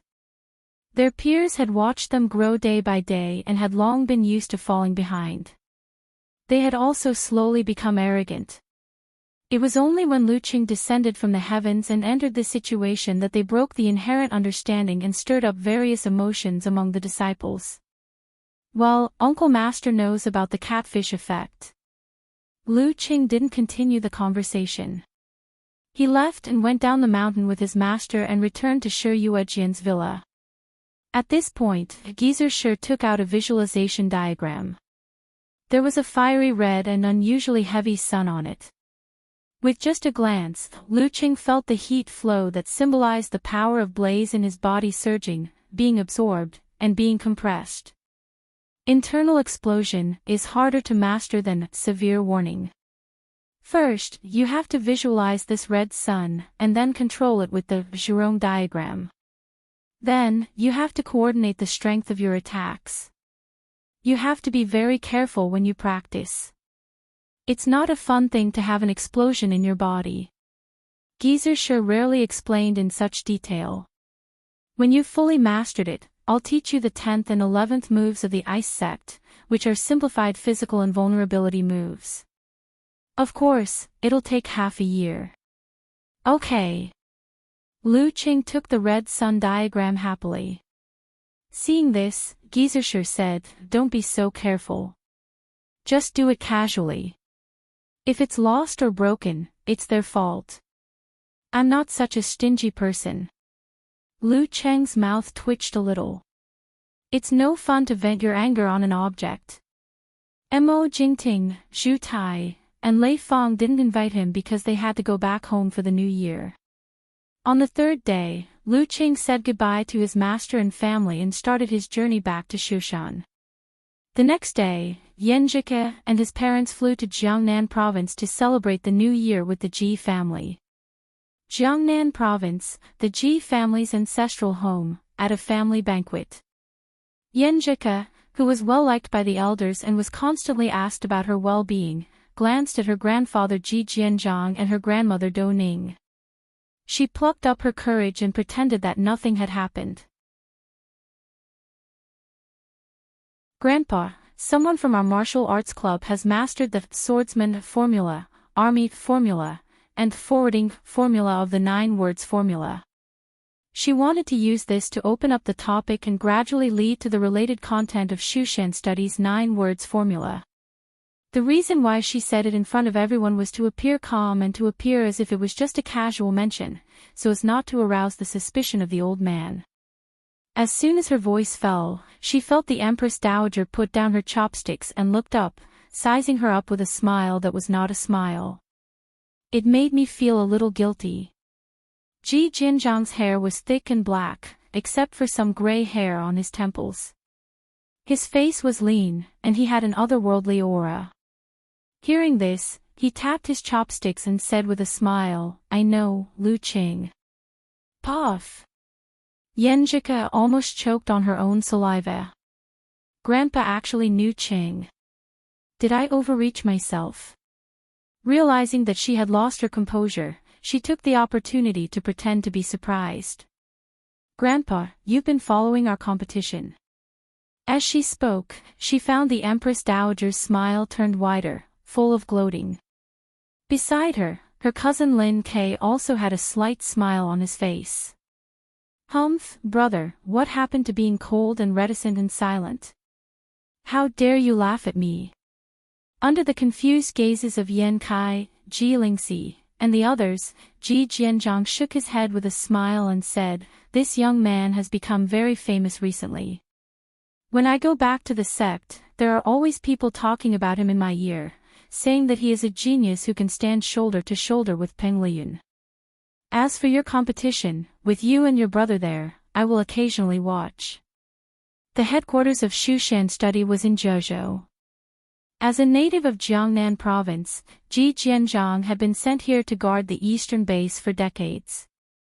Phew! Yenjika quietly breathed a sigh of relief. Just as she was about to speak, she heard her grandma Do Ning ask with a smile, "I also hear Lu Cheng's name from time to time. You and your brother are both members of Songqing University Martial Arts Club. What do you think of him?" Do Ning looked to be in her 40s. Her hair was tied up in a bun, and her temperament was graceful. Her facial features were somewhat similar to Ji Mingyu and Yenjika's. But when she looked around, she really had the divine light of lightning. She had the demeanor of a master. "Granny, why do you ask?" Yenjika blinked her eyes and acted cute. "How can I answer this? How embarrassing would it be if I praised him so much?" Because she had to travel between Jiangnan and Shushan when she was young, and there were several northerners in her family, she was confused with the way she addressed her elders. She no longer used the combination of grandpa and grandma, but grandpa and grandma. When she started studying, it had become a habit and she was too lazy to change it. "I'm just asking." "Is it hard to answer? Just say what you want to say." Do Ning said with interest, "You too, tell me." She was looking at Lin Kei and Yenjika, not including Ji Lingxi and Ji Dian. Feeling Empress Dowager's gloating gaze and her father's interested gaze, Yenjika looked up and tried not to look so gentle and sweet. She pursed her lips and said with a smile, "He's a very talented and hardworking person. Well, he's also very nice." "Very, very nice." At this moment, Lin Kei spoke up in a timely manner, attracting everyone's attention. "Very good, very good." His words were concise and comprehensive, but it made everyone more curious about Lu Qing. When did our ice prince praise other martial artists of the same generation like this? Yenjika listened with gratitude and pride. She was proud that her cousin had such a high opinion of Qing, and grateful that he helped to divert the attention of her relatives. Not bad. It's good to have such a teammate, just like the Dragon King and the Warrior Sage. Only by encouraging and chasing each other can we achieve our current achievements. Ji Jianzhang nodded with satisfaction. Over the past year, thanks to this, you've improved faster than I expected. Now you have the strength of a professional seventh pin, and there are signs of the genetic mutation of your root pulp. Practice hard, but don't be impatient. Being slow doesn't mean you can't go far. After seeing Lin Kei nod slightly, he turned to look at his favorite granddaughter and said, Why did you mention Lu Qing?" Puff. Yenjika almost choked on her own wine. She quickly replied, "Grandpa, I didn't want to mention Lu Qing. My focus is on the 9 words formula, the 9 words formula. Didn't Shushan study collect many things related to the 9 words formula? Why haven't I seen anyone master it?" Ji Jianzhang rubbed the wine glass and sighed. Since the 9 words formula flourished until now, there have been too many wars. Many ancient books and objects have been seriously damaged. The illustrations of the 9 words formula in the sect have long lost their essence and charm. Only the ancient sounds and seals are relatively complete. What a pity. Yenjika sighed from the bottom of her heart. Yes, but we don't feel inferior to the ancients. If the seniors can create the 9 words formula, can't we restore it? In recent generations, there have been people in the sect trying to figure out the meaning of the words based on the sounds, body, and ancient books. Ji Jinjiang's tone was calm, but it contained a sense of ambition. Under the curious gazes of the crowd, Yenjika asked with concern, have they made any progress? I'm not sure about that. I'm not in charge. Ji Jianzhang smiled. It seems that the key is still missing. Grandpa, can I have a look at the notes? Yenjika asked tentatively. Ji Jianzhang thought for a moment and said, if there is no substantial progress in the reverse analysis, it's okay to let you have a look. But if it's close to success, you can only look at the notes of the predecessors.